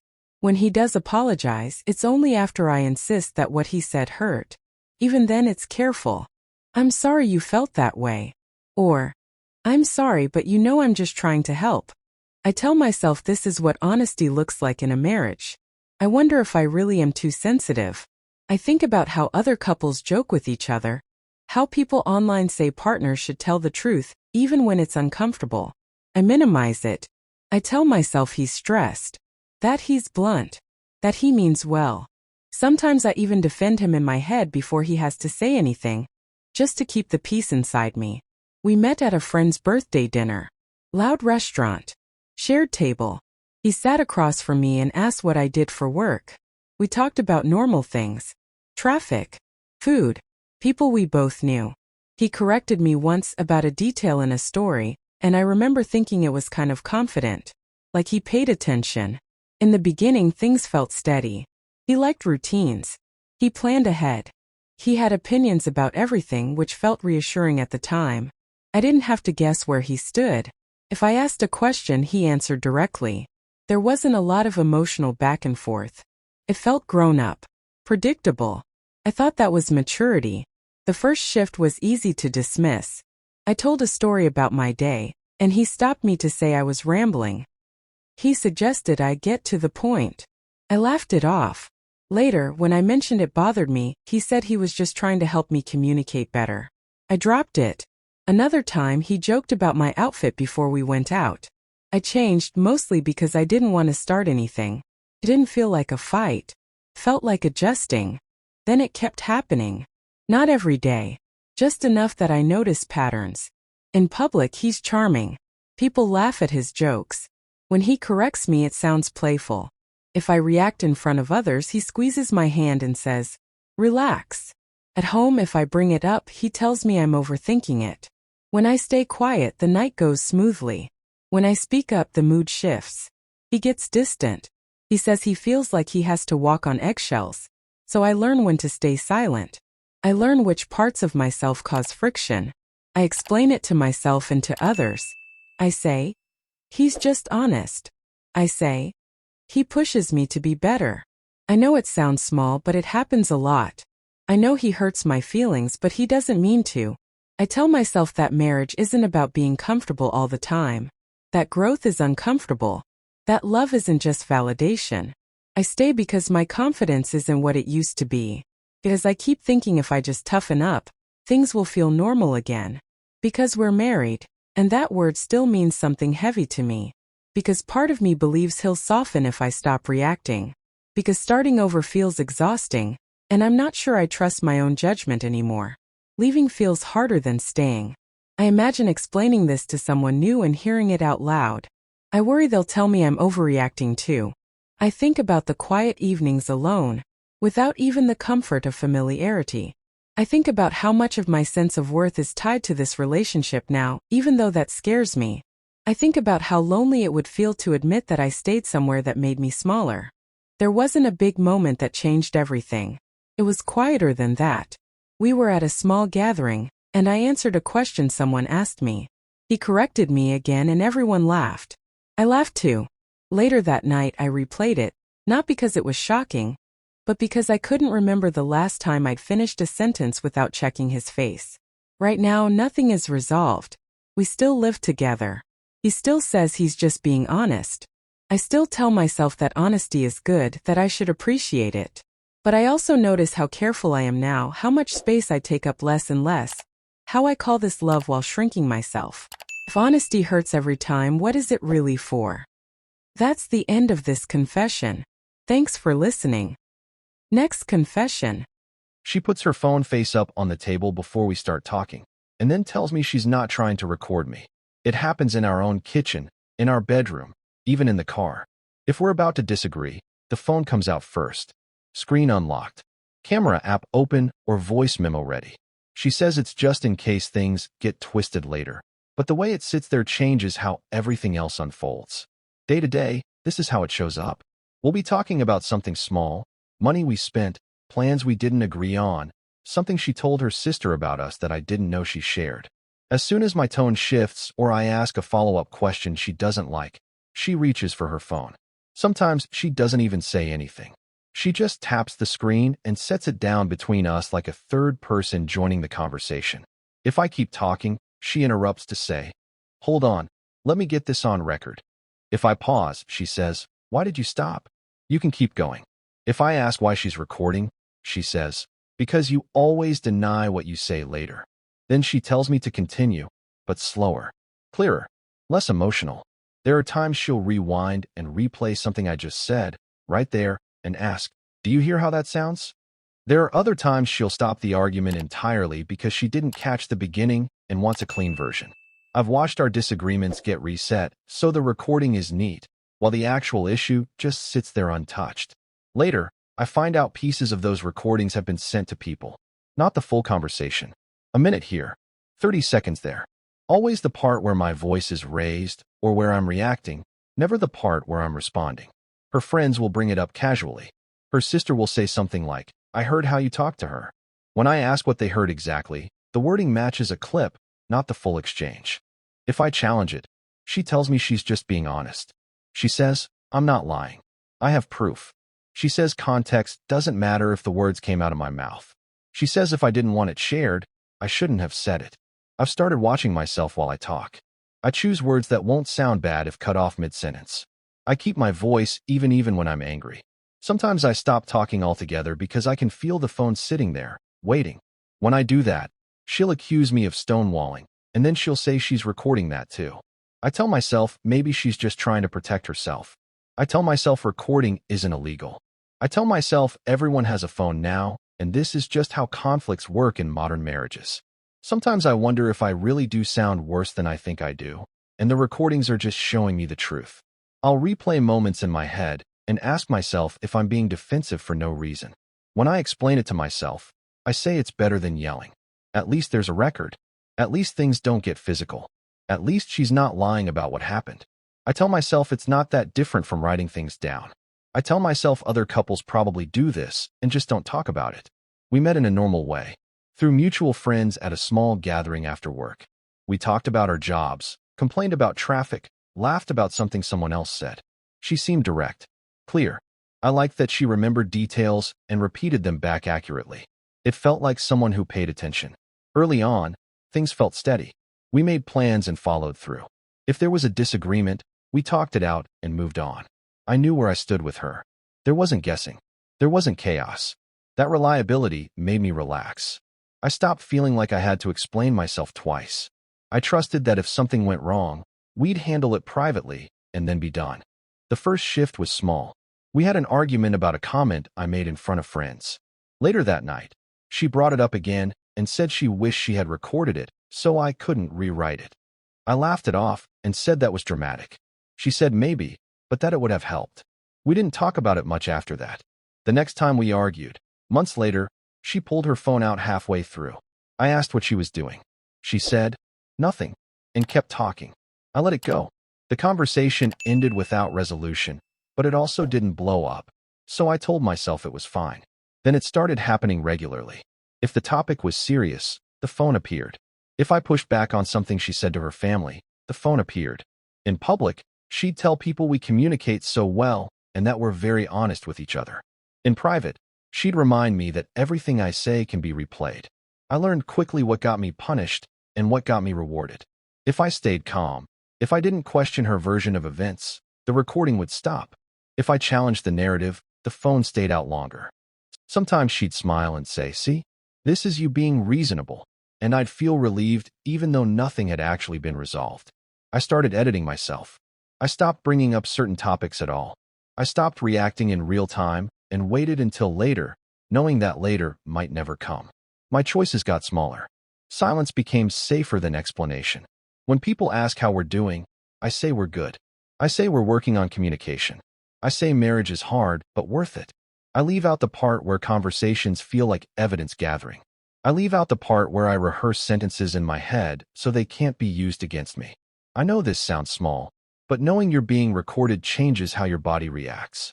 I know this sounds dramatic, But having pieces of your worst moments shared without your input doesn't feel like honesty.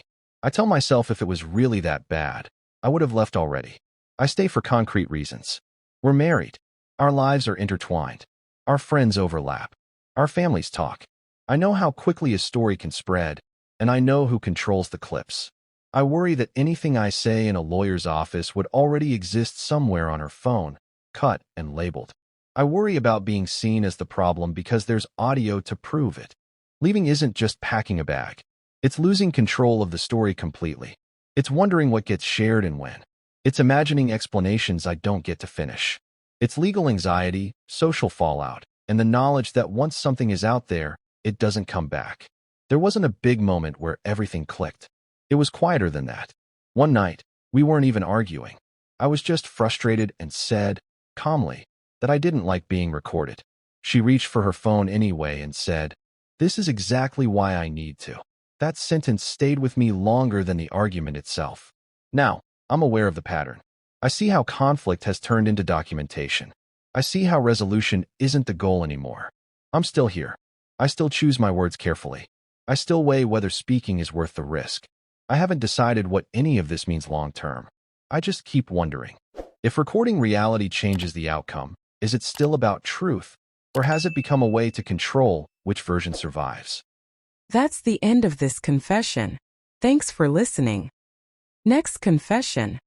He hasn't gone to work in over a year, but he still gets angry when I ask how we're paying for things, like my questions are the problem instead of the fact that nothing is coming in from him.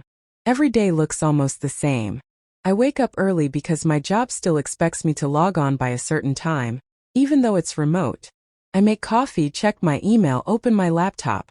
He's usually already awake, but not because he has somewhere to be. He's on the couch or still in bed, phone in his hand, scrolling or watching videos. By late morning, he moves to the gaming console.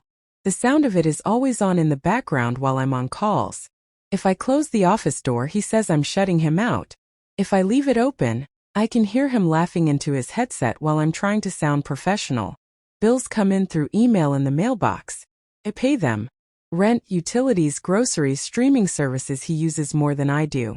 When something costs more than usual, like a higher electric bill or a surprise fee, I don't say anything right away. I note it, adjust, move money around. I've learned that timing matters. If I bring it up when he's in the middle of a game, it turns into an argument. If I bring it up later, he says I've been holding on to it just to throw it in his face. He talks about jobs sometimes. He'll mention a posting he saw or a friend who said their company is hiring. He'll say he's thinking about applying. He'll talk about how broken the job market is, how companies don't respect people anymore, how he doesn't want to be stuck somewhere that treats him badly. I nod. I listen. I wait for him to open his laptop and actually apply. That part never happens. Days pass. Weeks pass. When I ask if he applied, he says not yet. He says he's been busy. He says he's being strategic. All the money comes from me. My paycheck hits our account and disappears into expenses almost immediately. I stop checking the balance every day because it makes me anxious. When I do bring up finances, his tone changes fast. He says I'm being disrespectful. He says I don't believe in him. He says I'm making him feel small. The conversation flips so quickly that I end up apologizing just to end it. After every argument, he promises things will change.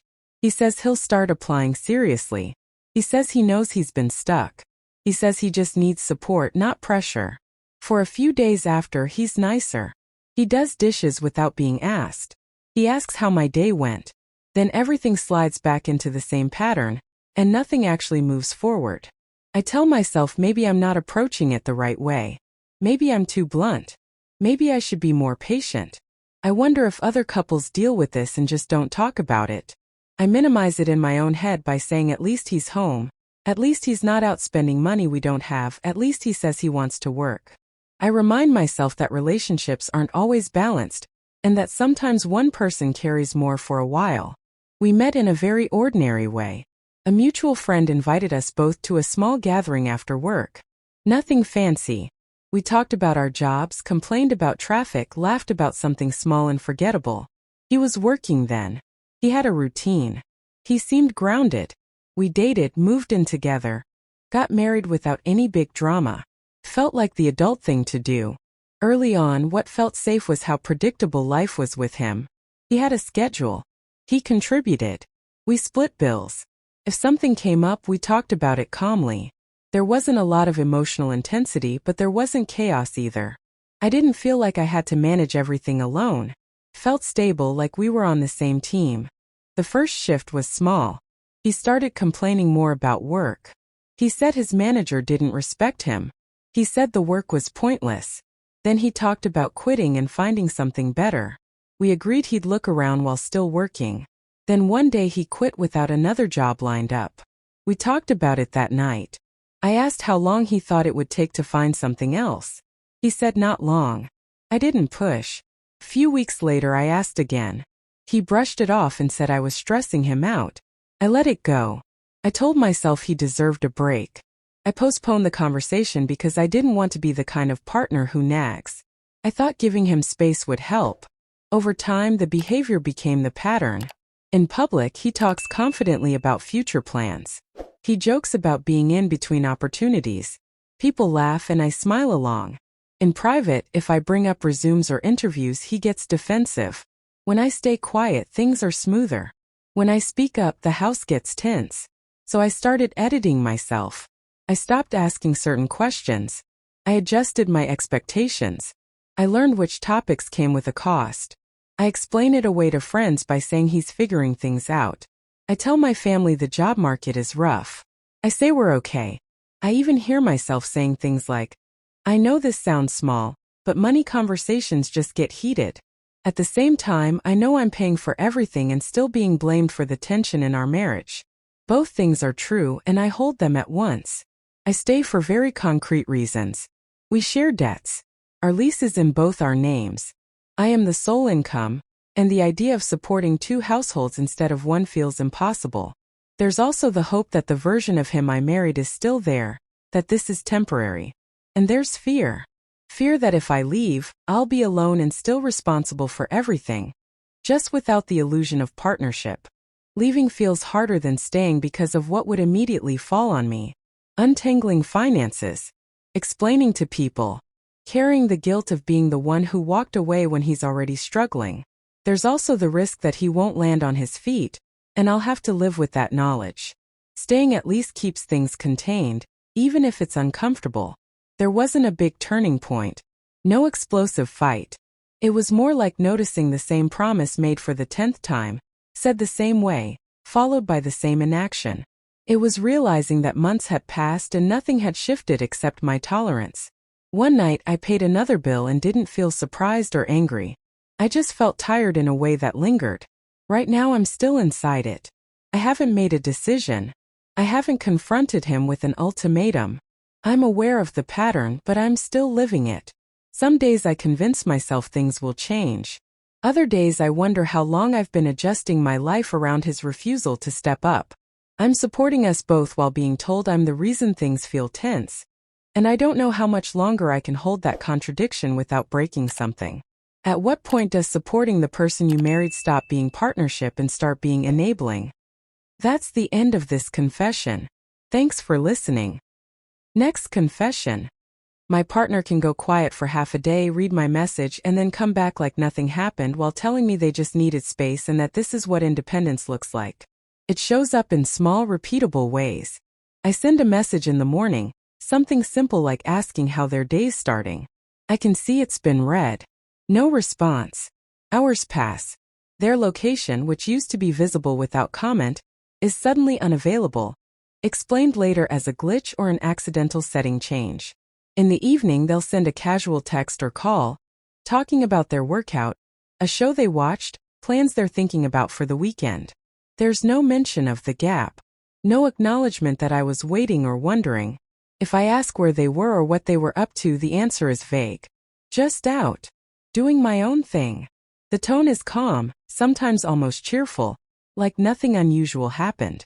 In person, when we see each other, they're present. They're affectionate in public. They laugh easily, talk about their goals, mention how important it is to maintain individuality in a relationship. Around other people, they describe us as healthy and low drama. When it's just us, I notice that my phone stays face down on the table, because I don't want to seem like I'm tracking their replies. I notice that I wait longer before sending anything, calculating how it might look. I notice that when they finally respond after a long silence, I answer quickly, so it doesn't appear like I was keeping score. I keep telling myself I might be misreading this. Maybe I'm expecting too much access. Maybe this is what secure people do, they don't need constant contact. I've replayed conversations in my head, wondering if my expectations are outdated. I tell myself that needing updates might mean I'm anxious, not that something is wrong. I've even said out loud, half joking, that I don't want to be that person who needs constant reassurance. When they say, "I just don't like checking in all the time," I nod even though I don't remember asking for all the time. Just something. We met in a very normal way. A mutual friend's small gathering, nothing loud or flashy. We ended up sitting next to each other talking about work, complaining about how much time phones take up, laughing about how everyone seems burned out. They were easy to talk to. They listened. They followed up on things I mentioned. When we exchanged numbers, they texted that night. Not something intense, just a got home safe kind of message. It felt straightforward. Early on, things felt steady. We didn't text constantly, but there was a rhythm. If one of us was busy, we'd say so. If a response was going to take a while, there was a heads up. It reduced the mental noise. I wasn't checking my phone wondering what silence meant. It felt adult, balanced, like we both had lives and still made room for each other. That predictability made me relax into it. The first change was easy to dismiss. One afternoon, I asked if they wanted to talk later that night. The message was read. No reply. I waited, assuming they were tied up. Later, they called, chatting like normal. I brought it up lightly, saying I wasn't sure if they'd seen my message. They said they had, but didn't think it needed a response yet. I let it go. It felt small. Not worth turning into a thing. Then it happened again. And again. A message read during the day, silence until evening. When I asked about it, they said they didn't like feeling obligated to respond immediately. They said constant updates felt like pressure. I told myself that made sense. I told myself I should be more flexible. I postponed bringing it up properly because I didn't want to sound critical. I brushed aside the discomfort because nothing else seemed wrong. Over time, I adjusted. I stopped asking questions that required follow-up. I sent fewer messages during the day. I avoided asking where they were unless it was directly relevant to plans we'd already made. When we were out with friends, they'd talk about independence, about how important it is not to lose yourself in a relationship, and people would nod along. Privately, if I tried to explain that long silences made me uneasy, they'd get irritated. They'd say it felt like I was monitoring them. After those conversations, the mood would shift. Less warmth. Shorter replies. When I stayed quiet about it, things stayed smooth. I learned quickly which version of me kept things easy. The version that didn't ask. The version that waited. The version that didn't need clarification. That version was rewarded with normalcy. The version that spoke up was met with defensiveness. So I edited myself. Not dramatically. Just enough. I've defended this dynamic more times than I can count. To friends, I say we're just independent people. I say we trust each other. I say not everyone needs constant contact. In my own head, I tell myself it's healthy to sit with discomfort. I know it sounds small to say someone doesn't reply for hours, but it's not about the hours. It's about how quickly the label of controlling appears when I ask for context. I hold both thoughts at the same time. That independence is important, and that I feel smaller than I used to. I stay because I don't want to be the person who demands more than someone can give. I stay because I'm attached, because when we're together it still feels good, because there's nothing obvious to point to. No clear wrongdoing. I stay because walking away over something that can be explained as personal growth feels embarrassing. Like I couldn't handle a mature relationship. I stay because part of me is afraid that if I say this out loud too firmly, I'll confirm their suspicion that I'm too much. Leaving feels harder than it looks from the outside. There's no single incident to explain. No message I can show someone and say, this is why. It would mean ending something that still has good moments, knowing I might be told I overreacted. It would mean sitting with the doubt that maybe this is just how modern relationships work and I failed to adapt. It would mean losing the version of us that exists when everything is calm and uncomplicated. Nothing dramatic shifted my perspective. It was the accumulation. One evening I realized I'd been waiting to send a message for over an hour, rehearsing it in my head, trying to make it sound casual enough not to trigger irritation. I caught myself checking the time not because I needed a reply, but because I was trying to predict when it would be acceptable to exist again in their day. That moment didn't come with anger, just a quiet awareness that this pattern was shaping me. Right now I'm still here. I haven't made any decisions. I understand what's happening, but I haven't figured out what to do with that understanding. I respect their need for space, and I'm aware of how much space I've given up inside myself. I'm not sure where the line is anymore, between being supportive of someone's independence and slowly disappearing to keep the peace. Is independence supposed to feel this lonely? That's the end of this confession. Thanks for listening. Next confession. He accepted a new job without telling me, then stood in the kitchen smiling like he'd just done us a favor, and when I didn't match his excitement, he said I was reacting out of fear. This is how it shows up now. He comes home with decisions already sealed. The tone is casual, like he's reading off plans that were always obvious. A new role with longer hours. A bigger car because it made sense financially. A shift in our savings because he ran the numbers. I hear about these things after the paperwork is signed, after the deposits are paid, after the congratulatory messages have already come in from people who knew before I did. In public, he talks about how aligned we are, how we're building something together. In private, I'm handed updates. There's a pattern to the timing. He waits until the decision can't be undone, then presents it like a finished product. If I ask why we didn't talk first, he says there wasn't time. If I push, he says hesitation kills momentum. If I'm quiet, the night goes smoothly. I catch myself watching for the signs now. The way he takes calls in the other room. The way he closes his laptop a little too fast when I walk by. The calendar entries that appear after the fact. I notice when he uses we in conversations with other people and I when it's just us. There's a difference between how he frames things depending on the audience. With friends, he says we're making bold moves. With me, he says he's carrying the weight so I don't have to. I tell myself I might be overreacting. I remind myself that he's always been driven, that decisiveness is part of what made him successful. I minimize it by calling it a personality difference. I say things like, he's just more comfortable making calls quickly, or, I'm the one who likes to think things through. Sometimes I wonder if I'm slowing us down. Sometimes I ask myself if this is what partnership looks like when one person is better at navigating the world. I even catch myself defending him before he says anything, preemptively explaining my own discomfort away. We met in a normal way. A mutual friend's birthday at a crowded bar. He talked about work like it was a puzzle he enjoyed solving. I liked that he seemed sure of himself without trying too hard. We exchanged numbers, went for coffee, compared schedules. There was nothing dramatic about it. Felt easy to agree on where to meet and when. That felt like a good sign at the time. In the beginning, things felt stable because they were predictable.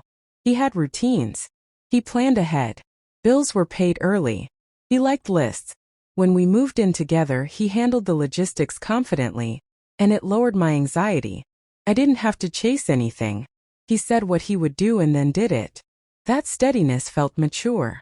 It felt like being with someone who knew how to take care of life. The first shift was small. He postponed a conversation about a possible job change. He said he didn't want to stress me out until it was real. When I asked what that meant, he brushed it off and said he was just exploring options. A few weeks later, he mentioned in passing that he'd gone through multiple interviews. I remember laughing it off, saying I wished I'd known sooner. He kissed my forehead and said, "See? You're fine. This is why I wait." I let it go because nothing had technically changed yet. Then it happened again. He made a large purchase for the house without asking. When I questioned it, he said the deal wouldn't have waited. The conversation was postponed because it was late, then brushed aside because the money was already spent. I adapted. I stopped asking hypothetical questions. I waited for announcements. I learned that if I reacted calmly, he'd be warmer. If I raised concerns, he'd go quiet or accuse me of doubting him. Publicly, he'd praise me for being supportive. Privately, my role was to catch up emotionally to decisions already made. I started explaining it to other people in ways that made it sound smaller. He's just decisive. He's under a lot of pressure. I trust him. I explained it to myself by pointing out the benefits. Our lifestyle improved. Our savings grew. I told myself that compromise sometimes looks like letting the other person lead. I know this sounds small, but it felt easier to adapt than to argue. I know this sounds like teamwork, but I wasn't actually included. I stay because there are years invested here. Because our finances are intertwined in ways that would take months, maybe longer, to separate. Because our life has a structure that works on the surface. There's fear in disrupting something that appears stable. There's also the quiet pressure of having already said yes so many times that saying no now feels like rewriting our entire history. Leaving is harder than it looks because it wouldn't just be emotional. It would mean figuring out where to live if his job relocates us without my input. It would mean untangling accounts, explaining to family why things fell apart when everything looks successful from the outside. It would mean losing the predictability that, despite everything, still keeps the lights on and the calendar full. There's a real risk in stepping away from that kind of stability, even when it doesn't feel mutual. There wasn't a big turning point. No fight. No discovery. It was quieter than that. It was the moment he announced another major decision over dinner, already framed as done, and I realized I didn't feel surprised anymore. I felt prepared. I had already adjusted my expectations downward. I noticed how quickly I moved from hearing the news to calculating how to live with it. That lingered. Right now I'm still here. I haven't decided anything. I'm more aware, but I'm not free from it. I notice the imbalance clearly, but I still participate. I nod. I adapt. I weigh the cost of speaking against the ease of silence. I'm aware that partnership is being defined without my consent. And I'm also aware that I'm allowing it by staying. Can partnership exist if shared decision-making only goes one way? That's the end of this confession. Thanks for listening. Next confession. I signed the divorce papers, moved my things out, and still catch myself checking my phone like I'm waiting for permission to have left. On a daily level, this is what my life looks like now. I wake up alone in a quiet apartment I picked because it was close to work, not because it felt like home. I go through the same morning routine I had when I was married. Coffee, shower, keys in the same order, but without anyone else in the room. My phone is usually the first thing I reach for, not to text my ex, but to see if someone is waiting again. A friend asking how I'm holding up. A family member sending a thinking of you message that ends with, you know they always meant well. On weekends, there are fewer distractions, and that's when the doubt gets loud. I replay memories while doing laundry or sitting in traffic, not because something new happened, but because nothing is happening now to drown it out. When I'm around people, the story is always the same. Someone says, marriage is hard. Someone else says, no one's perfect. They list the good things about my spouse before I can even respond. At family gatherings, there's a pause after someone asks how I'm doing, like they're waiting to see if I'll say I'm open to fixing it. When I say I'm still processing, the follow-up is almost always, but they weren't trying to hurt you. That line shows up everywhere. It's said gently, like comfort, but it lands heavy. I tell myself I might just be sensitive. I wonder if I focus too much on what went wrong instead of appreciating what was there. Sometimes I catch myself minimizing it the same way everyone else does. I'll think, maybe I expected too much. Maybe this is just what long marriages look like. I even defend the situation in my head by reminding myself there were no big explosions, no clear moment where everything fell apart. That makes it easier to question whether leaving was necessary. We met in a normal way. A mutual friend invited us both to a small get-together after work. We talked about our jobs, complained about traffic, laughed about how awkward it was being set up. There was nothing dramatic about it. It felt easy. We kept seeing each other because it fit into our lives without disruption. That felt important at the time. Early on, what felt safe was the structure. We had routines. We planned ahead. Decisions were made calmly. There wasn't a lot of emotional chaos. I remember thinking this was what being grown-up looked like. Things were predictable. Arguments ended without yelling. It reduced my anxiety because I knew what to expect. The first shifts were small. Conversations that used to happen easily started getting postponed. I'd bring something up, and it would be met with, "Can we talk about this later?" Later rarely came. When it did, the topic would be smoothed over quickly, like it wasn't worth digging into. I told myself that was maturity. Not every issue needs to be a big discussion, right? I brushed it aside because nothing overtly bad happened. Over time, that pattern repeated. In public, everything looked fine. We were polite, coordinated, even affectionate in a way that read as stable. In private, I learned which topics made the atmosphere heavy and which ones kept things calm. Silence was rewarded with peace. Speaking up led to tension that never actually resolved, just lingered. So I edited myself. I chose my words carefully or didn't use them at all. My world got smaller in ways that didn't feel dramatic enough to complain about. When friends asked how married life was, I said it was good. When family checked in, I said we were solid. I heard myself explaining away things that bothered me, saying they were just misunderstandings or differences in communication. I know this sounds small, but it added up. I also know people would say every relationship has compromises. That became my script. I stayed for concrete reasons. We had built a life together, shared finances, shared history, shared expectations from everyone around us. Leaving meant disrupting more than just my own routine. Even now, after leaving, I realize part of me is still staying in the story because I want someone to tell me I wasn't wrong. I want validation that what I experienced counts, even if it doesn't come with a dramatic label. Leaving turned out to be harder than it looked because the consequences didn't end when I walked out. There's the practical stuff: untangling accounts, explaining the situation repeatedly, adjusting to being alone. But there's also the social cost. Every conversation becomes a quiet debate. People don't ask what happened, they offer interpretations. Conflict avoidance runs deep. It's easier for everyone to believe good intentions erase impact. That leaves me holding a decision that no one else seems fully convinced by. The turning point wasn't a fight or a discovery. It was the accumulation of being told, over and over, that nothing was technically wrong. I realized I was constantly explaining myself to feel okay about wanting something different. Even after I left, that didn't stop. The doubt just moved with me. Right now, I'm aware but not settled. I trust that I made the choice I needed to make, but I still search for permission in other people's reactions. In quiet moments, loneliness tries to rewrite itself as regret. I have to remind myself that being alone isn't proof I was wrong. Still, the question keeps coming back, especially when everyone around me agrees my spouse meant well. If everyone else excuses it, was it really that bad? That's the end of this confession. Thanks for listening. Next confession. He calls it babysitting when he's with our own kids, and then tells me he's tired too. Every day looks roughly the same. I wake up before everyone else because the mornings fall apart if I don't. I pack lunches, sign school forms, check backpacks, remember which kid needs sneakers and which one needs a library book. He's usually in the shower or on his phone. If I remind him the kids need to leave earlier because of practice, he says, "Okay, just tell me what you want me to do." Not in a sarcastic way. Calm, almost polite, like I'm assigning tasks at work. He leaves for his day assuming his time is his unless I specifically interrupt it. If he wants to go to the gym after work, he just goes.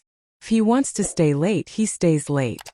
There's no conversation beforehand about who's picking up the kids or who's making dinner. Those parts default to me. If I need him to do something, pick someone up, watch them so I can run an errand, I have to ask.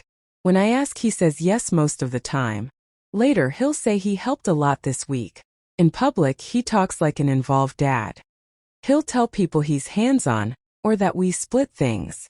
If someone compliments him for taking one of the kids to the park, he smiles and accepts it. At home, that same trip becomes a favor I should appreciate. If I sound tired, he says, "You know I help when you ask." If I look frustrated, he tells me I should just tell him what I need instead of being upset. By nighttime, I'm usually still moving while he's sitting. Dishes, laundry, homework, checks, bath. He'll scroll on his phone and occasionally ask if there's anything I need. I've learned that if I say no, the evening stays calm. If I say yes, there's a pause. Sigh. Not dramatic, but enough that I notice. Enough that it makes me reconsider next time. I tell myself I might be overreacting. He's not refusing. He's not disappearing. He goes to work, comes home, pays bills. Sometimes I think maybe this is just how marriages are and I'm expecting too much. I minimize it by telling myself at least he doesn't complain about the kids, at least he loves them, at least he's present in his own way. I even catch myself saying things like, he just doesn't see what needs to be done, as if that explains why I see it all. We met in a very normal way, through mutual friends at a casual get-together. We talked about work, music, where we grew up. He was easy to talk to. Nothing dramatic. No big gestures. Just steady conversation and a sense that he was reliable. When we started dating, he showed up when he said he would. He answered texts. He didn't play games. That mattered to me more than anything. Early on, things felt balanced enough. We didn't have kids yet, so the workload was smaller. If I cooked, he cleaned. If I planned something, he showed up. It felt adult. Predictable. I didn't feel like I had to manage him. When we talked about the future, he said he wanted a family and to be a good dad. That sounded like shared responsibility to me. I didn't ask what that meant in detail. I assumed it meant what it meant to me. The first shift was small. After our first child was born, I asked him to take over the nighttime routine one evening so I could sleep. He said, "Sure, just tell me exactly what to do." I remember thinking that was strange, but I brushed it off. He hadn't done it before. Of course he needed instructions. Another time I mentioned how tired I was and he said, "Yeah, but you're home more than I am." I didn't respond. I told myself he was stressed too. As time went on, those moments repeated. He'd wait for direction. I give it. Or I wouldn't, and I'd just do it myself. When I brought up how overwhelming it felt to carry everything, he'd say, "I can help more, you just need to ask." The conversation would end there. No plan. No change. Just that sentence hanging between us like a solution. I started adapting. I stopped asking for things that felt like they should be obvious. I made lists in my head instead of out loud. I learned which requests were worth it, and which would cost me emotionally. If I stayed quiet, the house ran smoother. If I spoke up, I risked being told I was making a big deal out of nothing. The reward for silence was peace. The cost of speaking was tension. I defend him more than I probably should. When friends talk about their partners not pulling their weight, I say, "He helps when I ask." I hear how that sounds, but I still say it. I tell myself it's better than fighting all the time. I tell myself this is manageable. I know it sounds small, but it's constant. And I know I say we're a team, but I'm the one keeping track of everything that makes the team function. I stay because of the kids. Because their lives are built around this house, these routines, this version of normal. I stay because the idea of breaking that feels heavier than what I'm carrying now. I stay because I'm scared of what it would look like to do all of this alone officially, instead of alone while married. I stay because I don't know how to explain to my family why something that looks fine from the outside feels so unbalanced from the inside. Leaving isn't just walking away. It's figuring out custody schedules, money, childcare with no backup. It's losing the little support I do have and replacing it with uncertainty. It's knowing that even if we separated, I'd probably still be doing most of the work, just without him in the house. I don't have a strong support system waiting to catch me. That matters more than I like to admit. There wasn't a big moment that changed everything. No fight. No discovery. It was quieter than that. One evening he told someone on the phone that he was watching the kids, so I could go out. I was in the next room folding laundry. I wasn't going out. I was just in another part of the house. That phrase stayed with me longer than it should have. Not because it was shocking, but because it was accurate in a way I hadn't wanted to name. Now I'm here. Aware enough to feel stuck. Not angry enough to leave. Not hopeful enough to believe it will shift on its own. I still call us a team even though I feel like the manager instead of a partner. I still explain things instead of expecting them. I'm still inside it, carrying the responsibility and the language that keeps it invisible. If responsibility has to be requested, is it really shared? That's the end of this confession. Thanks for listening. Next confession. He tells me we're exclusive, but his phone still has dating apps installed, tucked into a folder like they're not part of his life anymore. Every day it shows up in small, ordinary ways. We wake up in the same bed. We split groceries. We argue about what to watch at night. When his phone buzzes after 10 p.m., it doesn't light up. Notifications are silenced once it's dark. If I glance over while he's scrolling, he angles the screen just slightly away from me, not dramatically, just enough that I can't really see. His home screen looks clean, almost empty. until I open his phone to change the music in the car and notice a folder I don't usually touch. Inside it are the apps. The same ones he was on when we met. Same logos. Same placement. He says they're inactive. He says he hasn't opened them in months. He says everyone leaves those things on their phone and it doesn't mean anything. When I bring it up, his tone changes fast. Not yelling. Not cruel. Just firm and closed. He says deleting them feels forced, like a test he didn't sign up for. He says commitment shouldn't require proof. He says if I trust him, this shouldn't matter. Then he goes quiet, like the conversation itself is the problem, not the apps. The rest of the night feels slightly off, but we still eat together. We still laugh at the same parts of the show.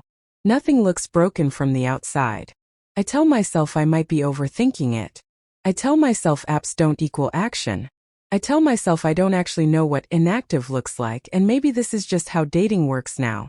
Sometimes I even feel embarrassed for caring. Like I'm asking for something old-fashioned in a world where everything stays open-ended. He's good to me in other ways. He checks in. He remembers things I say. He plans trips weeks in advance. So I tell myself this is just a modern gray area I need to get comfortable with. We met at a friend's birthday thing at a bar that was too loud. We talked outside because it was easier to hear. He asked what I did for work. I asked where he lived. Normal questions. No spark story. Just two people realizing they didn't want to go back inside yet. He asked for my number at the end of the night, not my Instagram. That felt intentional at the time. Early on, what felt safe was how clearly he spoke. He said he wasn't seeing anyone else. He said he liked focusing on one person. He said games were exhausting. We made plans without checking calendars too hard. I didn't feel like I had to compete for his attention. If he was busy, he said so. If he wasn't, he showed up. It felt steady, not intense. I relaxed into that. The first shift was small. I remember asking casually if he was still on the apps. It wasn't even a serious tone. He paused longer than usual and said yes, technically, but he wasn't using them. I asked if he planned to delete them. He shrugged and said eventually, when it felt natural. The conversation drifted to something else. We never came back to it. I told myself it didn't matter because nothing had actually happened. Over time, it stopped being one conversation and became a pattern I adjusted to. In public, he calls me his girlfriend. Introduces me that way. Posts photos of us but never tags me. At home, if I bring up the apps, the mood drops. If I don't, everything stays easy. I notice that when I stay quiet, nights go smoother. When I ask questions, there's tension that lingers longer than the conversation itself. So I start editing myself. I wait for the right moment that never really comes. I learn which words make him defensive and which ones he responds to with reassurance. I don't push.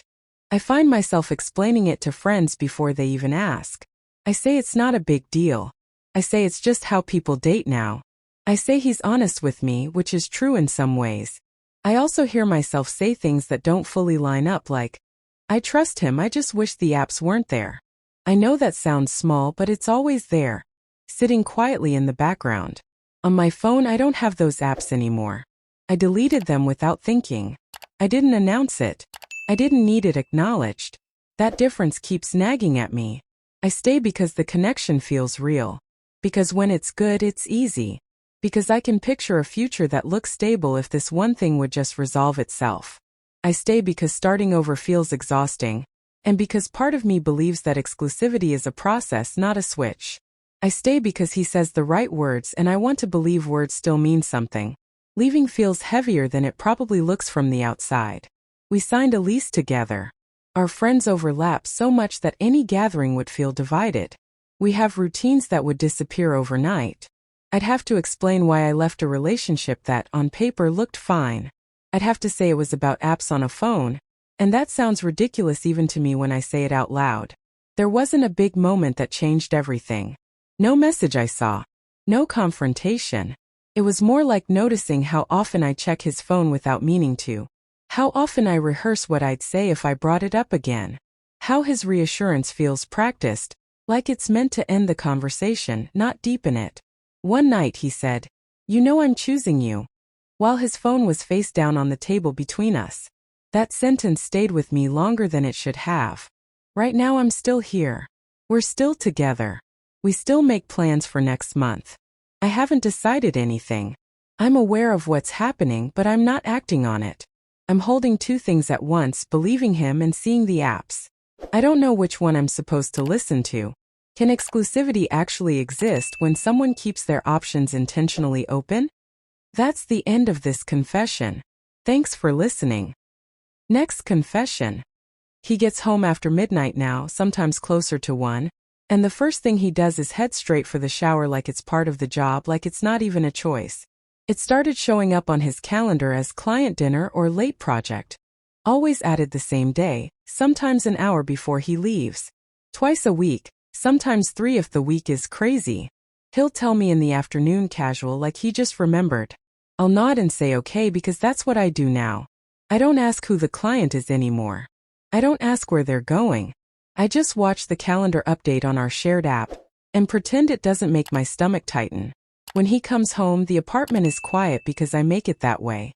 I turn the TV down. I don't fall asleep right away. I wait. The door opens, keys on the counter, jacket off. He doesn't look at me at first. He says hey like he's tired, not like he's hiding anything. Then he goes straight to the bathroom. Even if it's 1 a.m. Even if he's yawning. Even if he says he's exhausted. Shower on. Door closed. Steam under the frame. I tell myself maybe he just wants to wash the day off. That's what I tell myself. I notice things now that I didn't used to track. His phone used to sit face up on the coffee table. Now it's always face down or in his pocket. The passcode changed after I asked him directly one night if there was someone at work I should be worried about. He didn't get angry. He didn't laugh. He just looked at me, took a breath and said no. Very calmly. Very evenly. Then a day later the code was different. He didn't tell me. I found out when I tried to check the time on his phone while mine was charging. There's one name that keeps showing up on his notifications. A woman from work. It doesn't pop up fully because the notifications are muted now, but the name flashes sometimes when he unlocks it. I see it in the reflection of the microwave. I see it when he's scrolling and thinks I'm not looking. It's always her. Not hearts or anything like that. Just her name. Over and over. I haven't said anything about her name specifically. I don't know why. Maybe because if I say it out loud, it becomes real in a way I can't undo. We share a credit card. Always have. It was practical. Groceries, rent stuff, trips. Lately there are hotel charges. Not every week. Just enough to stand out. Always on nights he says he's working late or doing an overnight project. I stared at the statement the first time for a long time, like maybe it would rearrange itself. Like maybe it would say something else if I looked long enough. When I asked him about the charges, he didn't hesitate. He said sometimes it's easier to stay near the office when projects run late. He said it like he'd practiced it. Not defensive. Not confused. Calm. Rehearsed. He even shrugged a little like it was boring. Like I was the one making it into something. That's the part that messes with me. He doesn't panic when I ask questions. He doesn't slip up. He doesn't contradict himself. He just denies it. Smoothly. Every time. During the day, things look normal. We eat dinner together on the nights he's home. He asks about my day.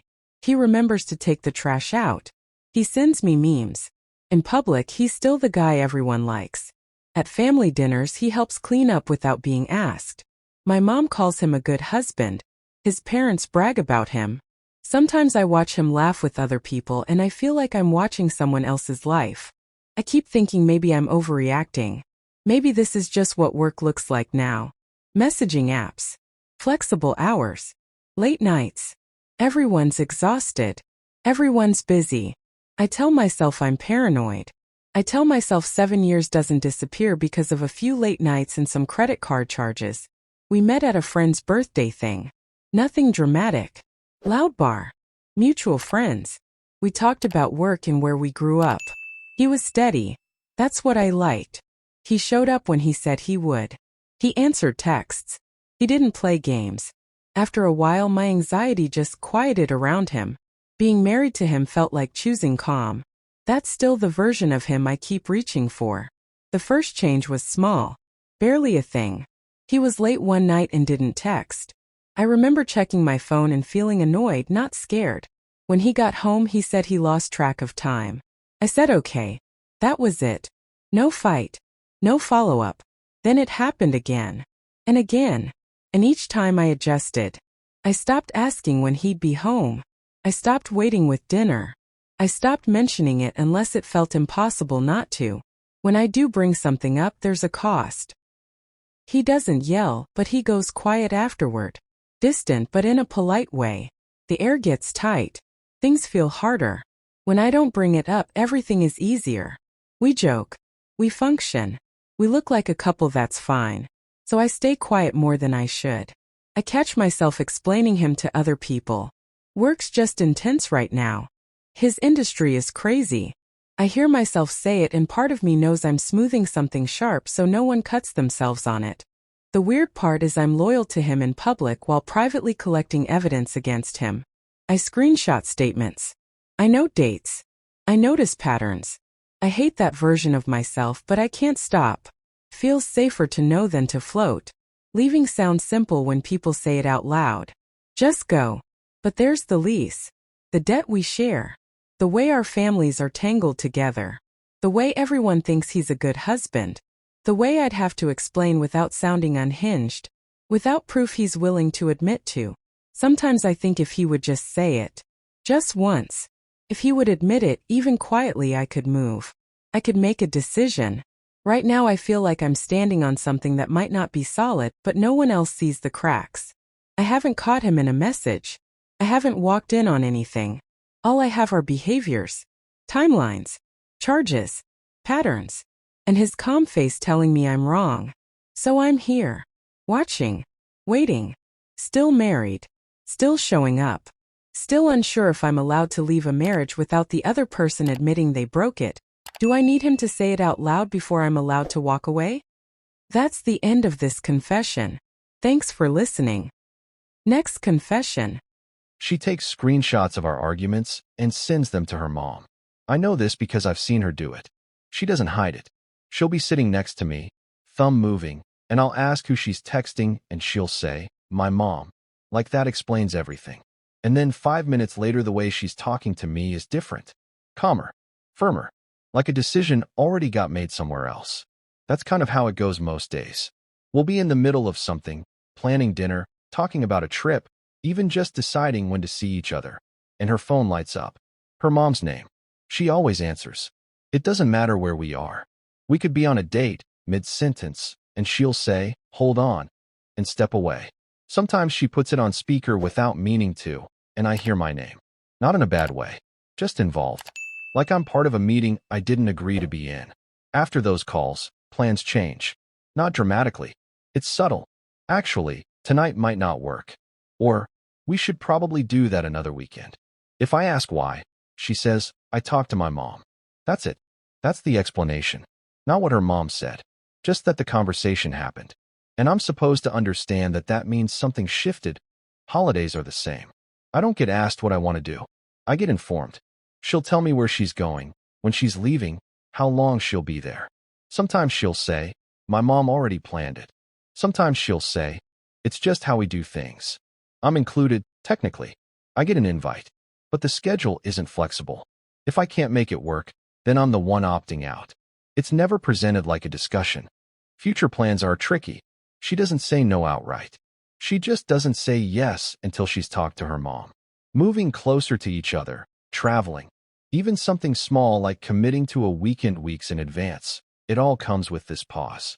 This check-in. Let me see what my mom thinks. Sometimes she phrases it as logistics. Sometimes as respect. Sometimes as culture. I nod along because I don't want to be the guy who doesn't get it. And I keep telling myself it's not that serious. That families are close. That it's normal for parents to have opinions. That she's just being considerate. I tell myself she's the one I'm dating, not her mother, even when it doesn't really feel that clean. Even when I realize I'm adjusting my expectations based on how her mom might react, not how my girlfriend feels. We met pretty normally. A friend's birthday thing. Loud bar, bad music, everyone half paying attention. We talked because we were standing next to each other and it felt easy. She laughed at my jokes. I liked that she asked questions. Nothing dramatic. We exchanged numbers. Went for coffee a few days later. It wasn't intense. It was just comfortable. Early on, what felt safe was how grounded she seemed. She had routines, family dinners, weekly calls with her mom. It made her feel stable, predictable, like she wasn't floating through life. I liked that. It made me feel like she knew who she was. When she talked about her family, it sounded like support, not control.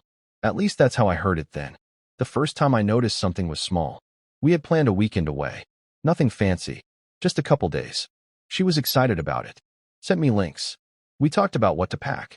Then the night before, she got a call. I could hear her side of it. A lot of and I know. When she hung up, she said we should postpone. Her mom thought it was too much right now. I remember asking, "Do you want to go?" And she said, "It's probably better this way." I didn't push. It didn't feel worth it. I told myself it was one weekend. Stuff happens. I didn't want to make it a thing. And honestly, she seemed relieved. Like the decision being taken out of her hands made it easier. After that, it happened more. Not trips, necessarily, but choices. We'd talk about something, land somewhere, and then it would get undone after a call or a text. Sometimes I wouldn't even know until later. She'd just show up with a different plan. And if I looked confused, she'd say, "I told my mom," and she had some concerns. Concerns about timing, about priorities, about what made sense. I started adapting without really noticing. I'd wait to get excited until after she talked to her mom. I'd phrase things more carefully, like I was aware they might be forwarded, because sometimes they were. I found out she sent screenshots of our arguments because once she accidentally scrolled past one while we were sitting together. My words. Highlighted. Annotated with her mom's replies underneath. Advice. Opinions. Strategies. She laughed it off when she saw my face. Said her mom just helps her think things through. Said it wasn't a big deal. I said okay, even though something in me tightened. Even though it felt strange knowing that when we disagree, there's a third voice weighing in before we ever circle back to each other. When I bring it up, gently, she gets defensive in this calm way. Says I'm overthinking it. Says I'm making it sound worse than it is. Says her mom just wants what's best for her. And then she'll add, "You know how important family is to me." Which makes me feel like I'm the one asking for something unreasonable. So I explain it differently to myself. I say I'm being patient, that I'm respecting her values, that she'll set boundaries when she's ready. I even explain it to friends like that. They're just really close, I'll say. Or, it's a cultural thing. I hear myself minimizing it while I'm doing it. But it feels easier than admitting I don't actually have a say half the time. The weird part is, there's no big fight, no blow up. It's all very polite, very reasonable on the surface. That almost makes it harder to point to. Because how do you complain about someone caring about their mom? How do you say, "I feel like I'm not fully in this relationship," when technically you are included, just filtered? I stay because I keep thinking this is temporary. That once we're more serious, once things are more settled, she won't need to check in as much. That she'll start making decisions and then telling her mom, instead of the other way around. I stay because I already know her family. I've been to the gatherings. I'm in the group chats. People ask where I've been if I miss something. Leaving wouldn't just be leaving her. It would be stepping out of an entire system that already made room for me. And leaving sounds simple until I think about explaining it. About saying, "Your mom is too involved," without sounding like the villain. About walking away from 2 years over something that doesn't have a clean label. About starting over and wondering if I just didn't try hard enough to understand. There wasn't one moment where it all clicked. It was more like noticing how often my name comes up in conversations I'm not part of, how often decisions get reversed in real time because a phone rings, how I sometimes feel like I'm waiting for approval too, even though no one ever asked me to. Right now, I'm still here, still showing up, still adjusting, still telling myself this is just how it is for now. I don't feel angry all the time. Mostly I feel managed, like the relationship exists, but it's supervised. And I don't know if that's something you grow out of, or something you slowly accept without realizing what you're giving up. So I keep asking myself the same thing, quietly, over and over.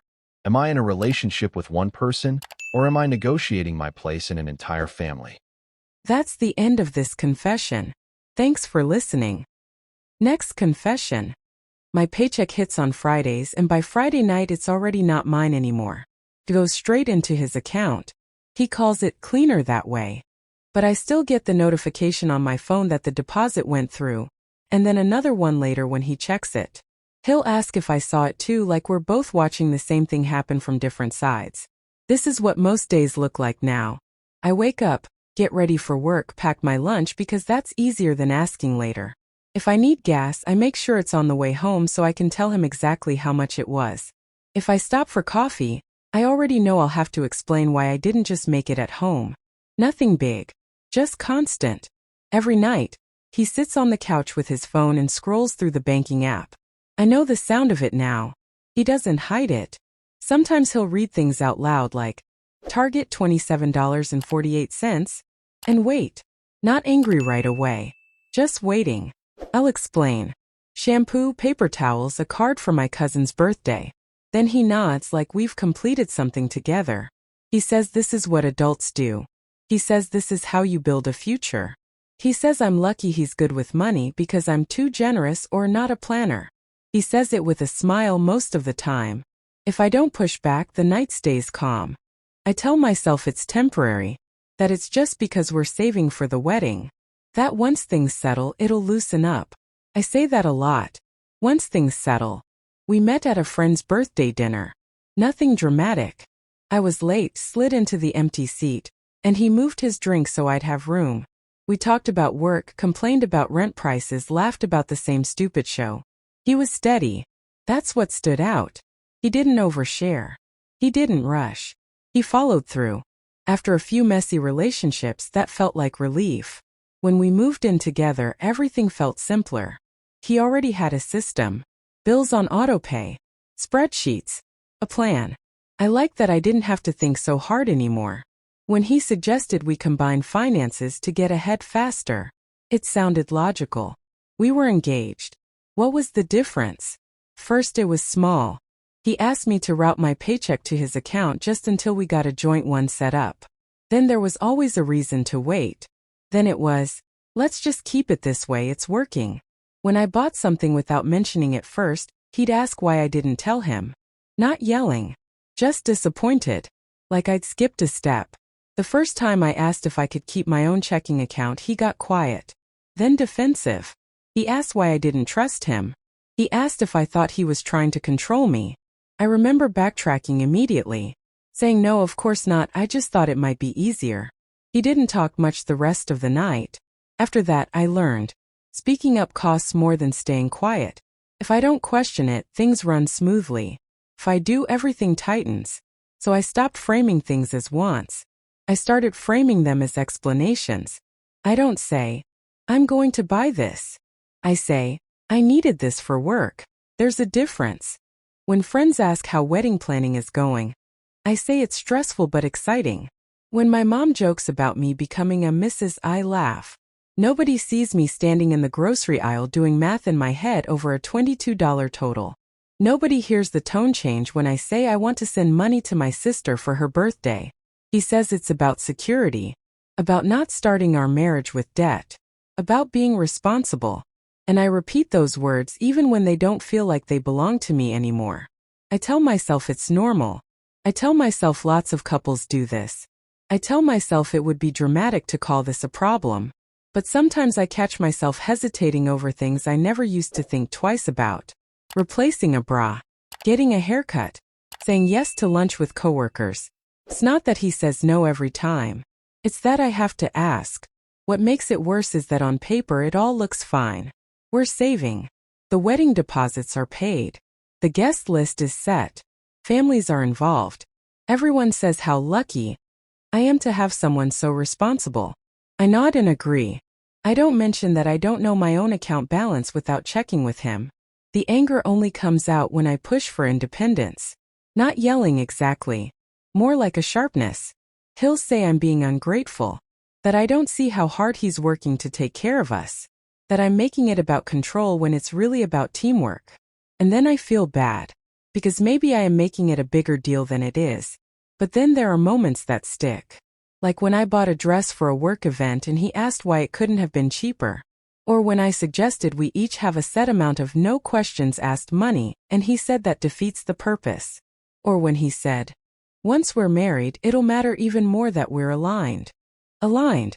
That word comes up a lot. I stay because calling off the wedding feels like admitting everyone else was right to worry, like proving I can't make things work. I stay because deposits are non-refundable and invitations are already sent. I stay because untangling everything sounds overwhelming. I stay because part of me still believes this is just a phase, that I'm overreacting, that I should be grateful. Leaving isn't just walking out. It's explaining. It's losing money. It's disappointing people. It's starting over with less than I brought in. It's the quiet fear that if I go, I'll be told I should have known better. There wasn't one big moment that changed things. Just the accumulation. The nightly reviews. The explanations. The way I've started thinking of my own income as something I have to justify. The way I'm planning a wedding while slowly handing over pieces of my adulthood. Right now I'm still here. Still sharing a bed. Still saying we, when I mean him. Still telling myself I'll figure it out after the wedding or before or someday. I haven't decided anything. I just know what it feels like to ask permission to be an adult. If this is what it looks like before marriage, what happens after? That's the end of this confession. Thanks for listening. Next confession. She talks to me like I'm a calendar reminder. Pick up at 4. Permission slip on the counter. Can you grab milk? And that's it. We live in the same house, sleep in the same bed, raise the same kids, but when she looks at me, it's like I'm there to keep things running, not to be part of anything with her. Most days sound the same. We're up early because the kids are up early. She's already on her phone when I wake up, screen lighting her face before the sun does. I make lunches. She checks the group chat with other parents. We talk, but it's all scheduling. Who's driving who? What time the meeting is? Whether someone needs cleats washed. If I try to say something that doesn't have a task attached to it, there's a pause, like I've spoken in the wrong language. Then she either redirects or sighs and says she's tired. At night, she gets into bed and turns away from me, phone in her hand, thumb scrolling. I'll be right there, close enough that our shoulders could touch, but they don't. They haven't in a long time. Physical closeness didn't end in a fight or a big moment. It just stopped showing up. A year ago, maybe more, I realized I couldn't remember the last time she reached for me. Now it feels normal in a way that scares me, because I don't even know when I stopped expecting it. When I ask if we can have some time together, not a date night with planning and babysitters, just time, she gets irritated. Not angry exactly, just tight. Like I've added something heavy to an already full load. She'll say things like, "Can we not do this right now?" Or, "I don't have the energy for a whole conversation." Sometimes she says she's touched out from the kids, and I nod because that sounds reasonable, and I tell myself I'm being understanding. But then I watch her laugh on her phone at something someone else sent her, and I don't know what to do with that. I'm still here every day. I do bedtime. I help with homework. I show up to school events. From the outside, our life looks steady. The house runs. Bills get paid. Holidays happen. People tell us we're doing great considering how hard parenting is. I agree with them out loud. Inside, I'm aware of this gap that keeps getting wider, even though nothing is technically wrong. I tell myself I might be overreacting, that this is just a season. 10 years of marriage, kids, exhaustion, of course things change. I remind myself she's under a lot of pressure. I minimize it. I say it's not like she's doing something bad. She's not cruel. She's not leaving. She's just elsewhere. And maybe that's on me for wanting more when the basics are covered. We met in a very normal way. No big story. A friend's birthday at a bar we both almost skipped. We ended up at the same table because there were no other seats. We talked about work, about how neither of us planned to stay out late. It was easy. We didn't have to perform. That's what I liked. It felt straightforward. Predictable in a good way. Early on, that steadiness felt like safety. We built routines fast. Shared calendars. Agreed on money stuff. When something came up, we handled it. There wasn't a lot of drama, and after past relationships where everything felt uncertain, that calm felt like relief. I didn't feel like I had to chase her attention. She was just there. The first shift was small enough that I brushed it off. She started going to bed earlier than me, or later, depending on the day. We stopped talking in bed. Not intentionally. It just turned into scrolling or sleeping. I remember thinking we were just tired. Parenting tired. Life tired. I didn't push it because pushing felt selfish when we were both stretched thin. Over time, that small change became the shape of our days. If I stayed quiet, things stayed smooth. The house felt calm. If I brought up how distant we felt, her mood would change, and the rest of the night would be heavy. So I learned when to stay quiet. I learned how to phrase things so they sounded practical instead of emotional. I learned to swallow comments before they turned into questions she didn't want to answer. The reward for that was peace. The cost was feeling like I was slowly removing myself from my own marriage. I've caught myself explaining it to other people in ways that don't even make sense. I'll say we're fine, just busy. Or that this is what long marriages look like. I hear myself defending her when no one is accusing her of anything. I'll say she's a great mom, which she is, as if that explains why she doesn't talk to me about anything personal anymore. I know she tells her friends about her struggles because I've heard her on the phone, voice low, door closed. I don't eavesdrop, but I don't have to. I can hear the difference. That softer tone, the one she doesn't use with me. I stay because the kids wake up in the same house every morning. Because dinner happens at the same table. Because they don't have to pack bags or split holidays. I stay because I believe that my presence keeps things stable, and stability feels like the most important thing I can give them. I tell myself that sacrificing part of myself is worth it if it means they don't feel their world crack open. Leaving feels harder than staying, even on the days when staying hurts. I can't picture seeing my kids only part of the week. I can't picture missing small things because it's not my day. There's the logistics, the money, the way everything would have to be renegotiated. There's also the fear that I'd be the one who broke something that, on paper, works. There wasn't a single moment where everything changed. It was more like noticing the same thing over and over until I couldn't pretend it was temporary anymore. The way she answers me without looking up. The way she shares jokes with friends that I never hear. The way I sit next to her on the couch and feel like I'm intruding on her space. Nothing dramatic. Just accumulation. Right now, I'm still here. Still doing what needs to be done. Still hoping without admitting that's what I'm doing. I haven't decided anything. I haven't confronted her in some big way. I'm aware enough to know this isn't nothing, but not brave enough to know what to do with that awareness. I'm present in this house every day, but I'm not part of her inner life anymore. And I don't know if that's a phase we're moving through or the shape of the rest of my marriage. So how do you tell the difference before it's too late? That's the end of this confession. Thanks for listening. Next confession. He clears his messages every night before he plugs his phone in, and then he kisses me goodnight like nothing happened. It's not dramatic. There's no sudden movement. I'll be brushing my teeth or already in bed, and I can hear the little tap sounds from his side. Swipe. Hold. Delete. Over and over. By the time he puts the phone face down on the nightstand, it's like the day never existed on that screen. In the morning, his phone is always clean. No previews. No open threads. Just a lock screen and whatever notifications come in after he wakes up. If I glance over while he's scrolling, he angles it away without really thinking about it. Not in a sneaky way. More like muscle memory.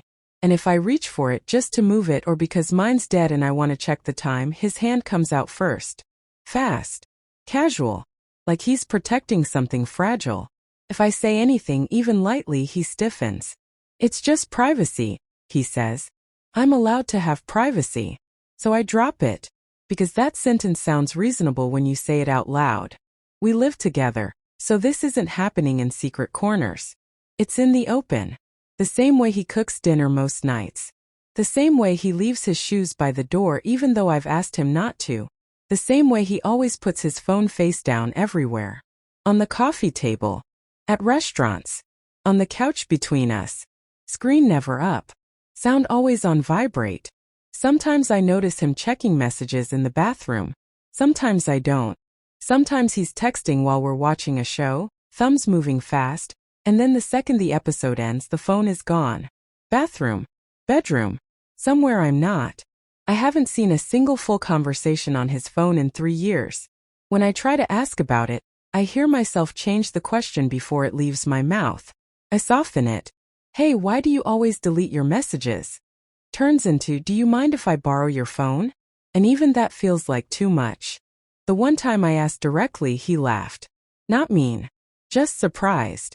Why would you need to see my messages? I didn't have a good answer ready. I still don't. I'm not trying to catch him. I'm not trying to read through his life. I just want to know what's there. He told me about his ex then.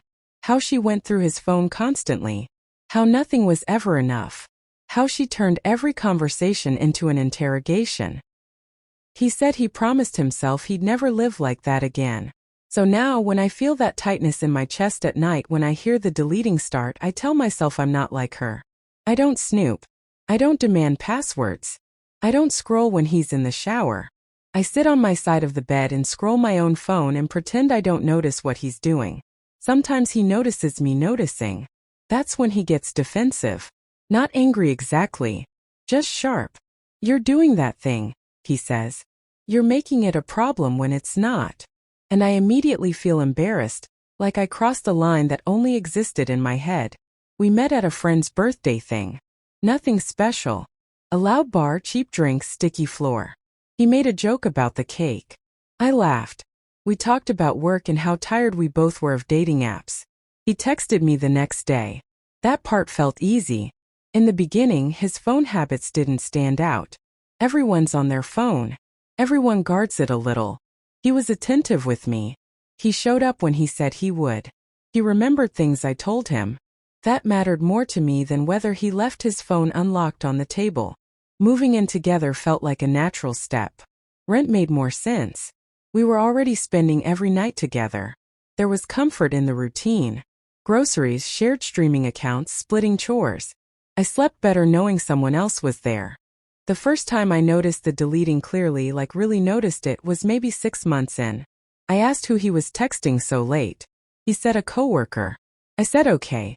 That was it. The second time I joked about how empty his phone always looked. He said he liked a clean slate. I said I wished my brain worked like that. We laughed. The third time I asked if he ever worried about losing something important. He said if it was important he'd remember it. After that I stopped asking. Now it's every night. Not sometimes. Not when he's stressed. Every single night before bed. Messages gone. History cleared. Like a ritual. Like brushing teeth. What's weird is that nothing else is wrong. That's the part that makes me feel dramatic. He's not distant. He's not cold. He still reaches for me in bed. Still asks about my day. Still talks about future plans like they're a given. Trips. Maybe getting a dog. Stuff you don't say if you're halfway out the door. So when the doubt creeps in, I push it back down. I tell myself I'm projecting. I tell myself trauma doesn't disappear just because you're in a better relationship. I tell myself boundaries are healthy, and I don't want to be the person who confuses curiosity with control. I hear his voice in my head before I even open my mouth. Why don't you trust me? And I don't know how to answer that without sounding like the bad guy. I explain it to my friends in a way that makes it sound smaller. He's just really private, I say. He had a bad experience. I leave out the nightly deleting. I leave out the way his shoulders tense if I even glance at his screen. I leave out the part where I sometimes feel like I'm living next to a locked room I'm not allowed to acknowledge. I don't go through his phone. I don't want to. That's the line I don't want to cross. Once you cross it, you can't uncross it. And if I don't find anything, I've still become someone I don't recognize. And if I do find something, then what? So instead, I watch behavior. I notice patterns. I notice how fast he is to accuse me of being controlling when I'm not even asking to see anything. Just asking why. Just asking for reassurance. I notice how often he brings up privacy before I even say the word. Sometimes I wonder if this is just what modern relationships look like now. Everyone has a whole world on their phone. Everyone curates what gets seen. Maybe expecting access is outdated. Maybe I'm the one holding on to an old idea of closeness that doesn't fit anymore. But then I think about how close we are everywhere else. How we share space, money, time. How he knows my phone password because I've never cared to hide it. How I've never once deleted my messages before bed because it never occurred to me to. I stay because I don't want to be unfair. I stay because I don't want to punish him for someone else's mistakes. I stay because I don't want to become someone who equates love with surveillance. Leaving feels extreme.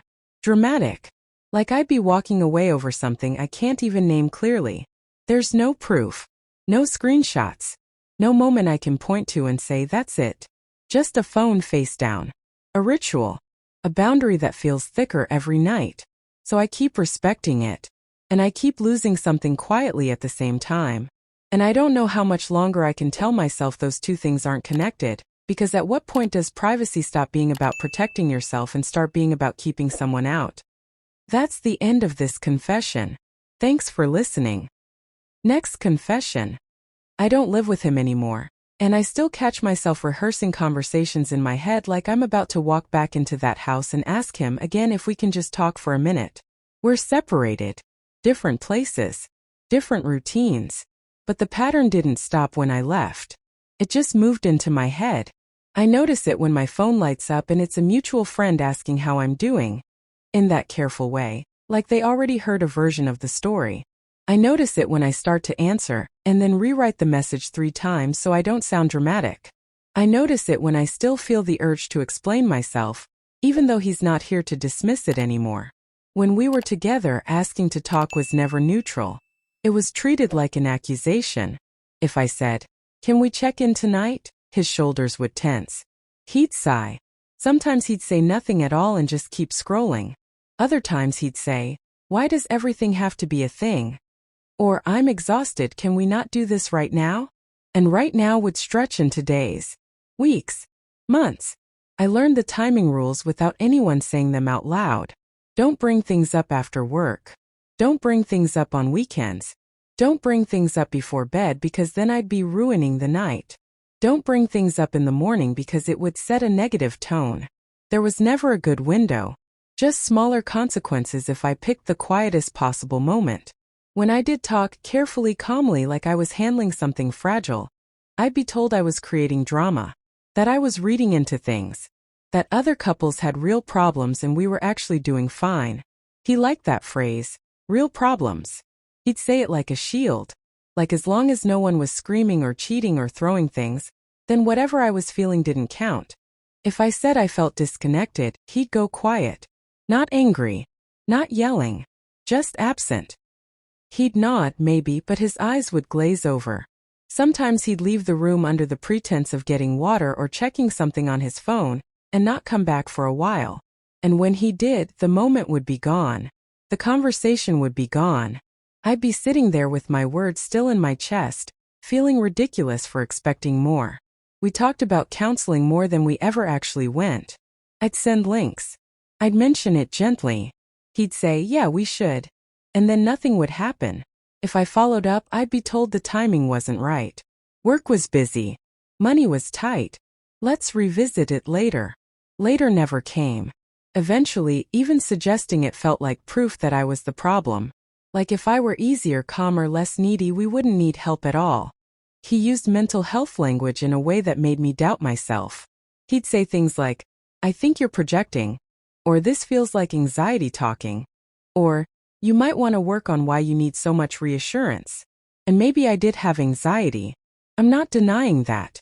But it was strange how every emotion I had somehow became evidence that I was unstable, instead of a signal that something between us wasn't working. I started keeping things to myself because it was easier. When I stayed quiet, things ran smoothly. He was nicer, more relaxed. We functioned better as a unit. When I spoke up, the air got heavy. The mood shifted. I learned what was rewarded and what wasn't. Silence kept the peace. Questions disrupted it. We met in the most normal way. A friend's get-together. Nothing dramatic. We talked about work, about where we grew up, about how neither of us liked being the center of attention. He seemed steady, calm, like someone who wouldn't create chaos. That mattered to me. I liked that he wasn't intense. I liked that he didn't need constant reassurance. Felt safe. Predictable. Like I could finally rest. In the early years, things were easy because I didn't need much. Or maybe I just didn't know how to ask yet. We had routines. Dinner at the same time. Shows we watched together. A sense of being on the same team. I didn't feel anxious then. I didn't question myself. I didn't feel like I was asking for too much because I wasn't really asking for anything at all. The first shift was small. I remember bringing up how distant he seemed one night. Not accusing. Just noticing. He brushed it off and said work was stressful. That made sense. I told myself not to overthink it. I didn't bring it up again. Then it happened again. And again. I'd try to talk, he'd deflect or shut down, and I'd tell myself I was being unfair. that everyone goes through phases, that marriages aren't supposed to be emotionally intense all the time. I repeated his comparisons in my head. We weren't yelling. We weren't cheating. We weren't like those couples who hated each other. So maybe this was just normal. I explained it to other people that way too. He's just not a talker. He shows love differently. I'm more emotional than he is. I smoothed over the rough edges so I wouldn't have to look at them too closely. I defended him because defending him meant I didn't have to admit how lonely I felt sitting next to someone who wouldn't meet me halfway. When he called me too much, it wasn't always harsh. Sometimes it was almost joking, like a personality trait I should laugh at. But it stuck. Every time I felt the urge to reach for him emotionally, that phrase would pop up. Too much. Too sensitive. Too intense. I started editing myself before he ever had the chance to. Leaving didn't happen after a big fight. There was no final blow-up. No dramatic moment where I packed a bag in tears. It was quieter than that. A series of nights where I lay awake next to him and felt invisible. A series of conversations that never happened. A growing sense that I was shrinking to fit a space that wasn't made for me. When I finally said I needed space, he seemed more confused than hurt. He asked why now. He said he thought things were fine. That hurt in a way I didn't know how to explain. The fact that my silence had worked so well that he hadn't noticed anything was wrong. Now that I've left, I keep replaying everything. I question whether I exaggerated it. Whether I expected him to be someone he never claimed to be. Mutual friends talk about how blindsided he was. How hard this has been on him. I hear versions of myself described as emotional, demanding, impossible to please. And part of me wonders if they're right. I left for my sanity. That's what I tell myself. But sanity feels fragile when the people around you don't see what you saw. When there's no single incident you can point to and say, that's why.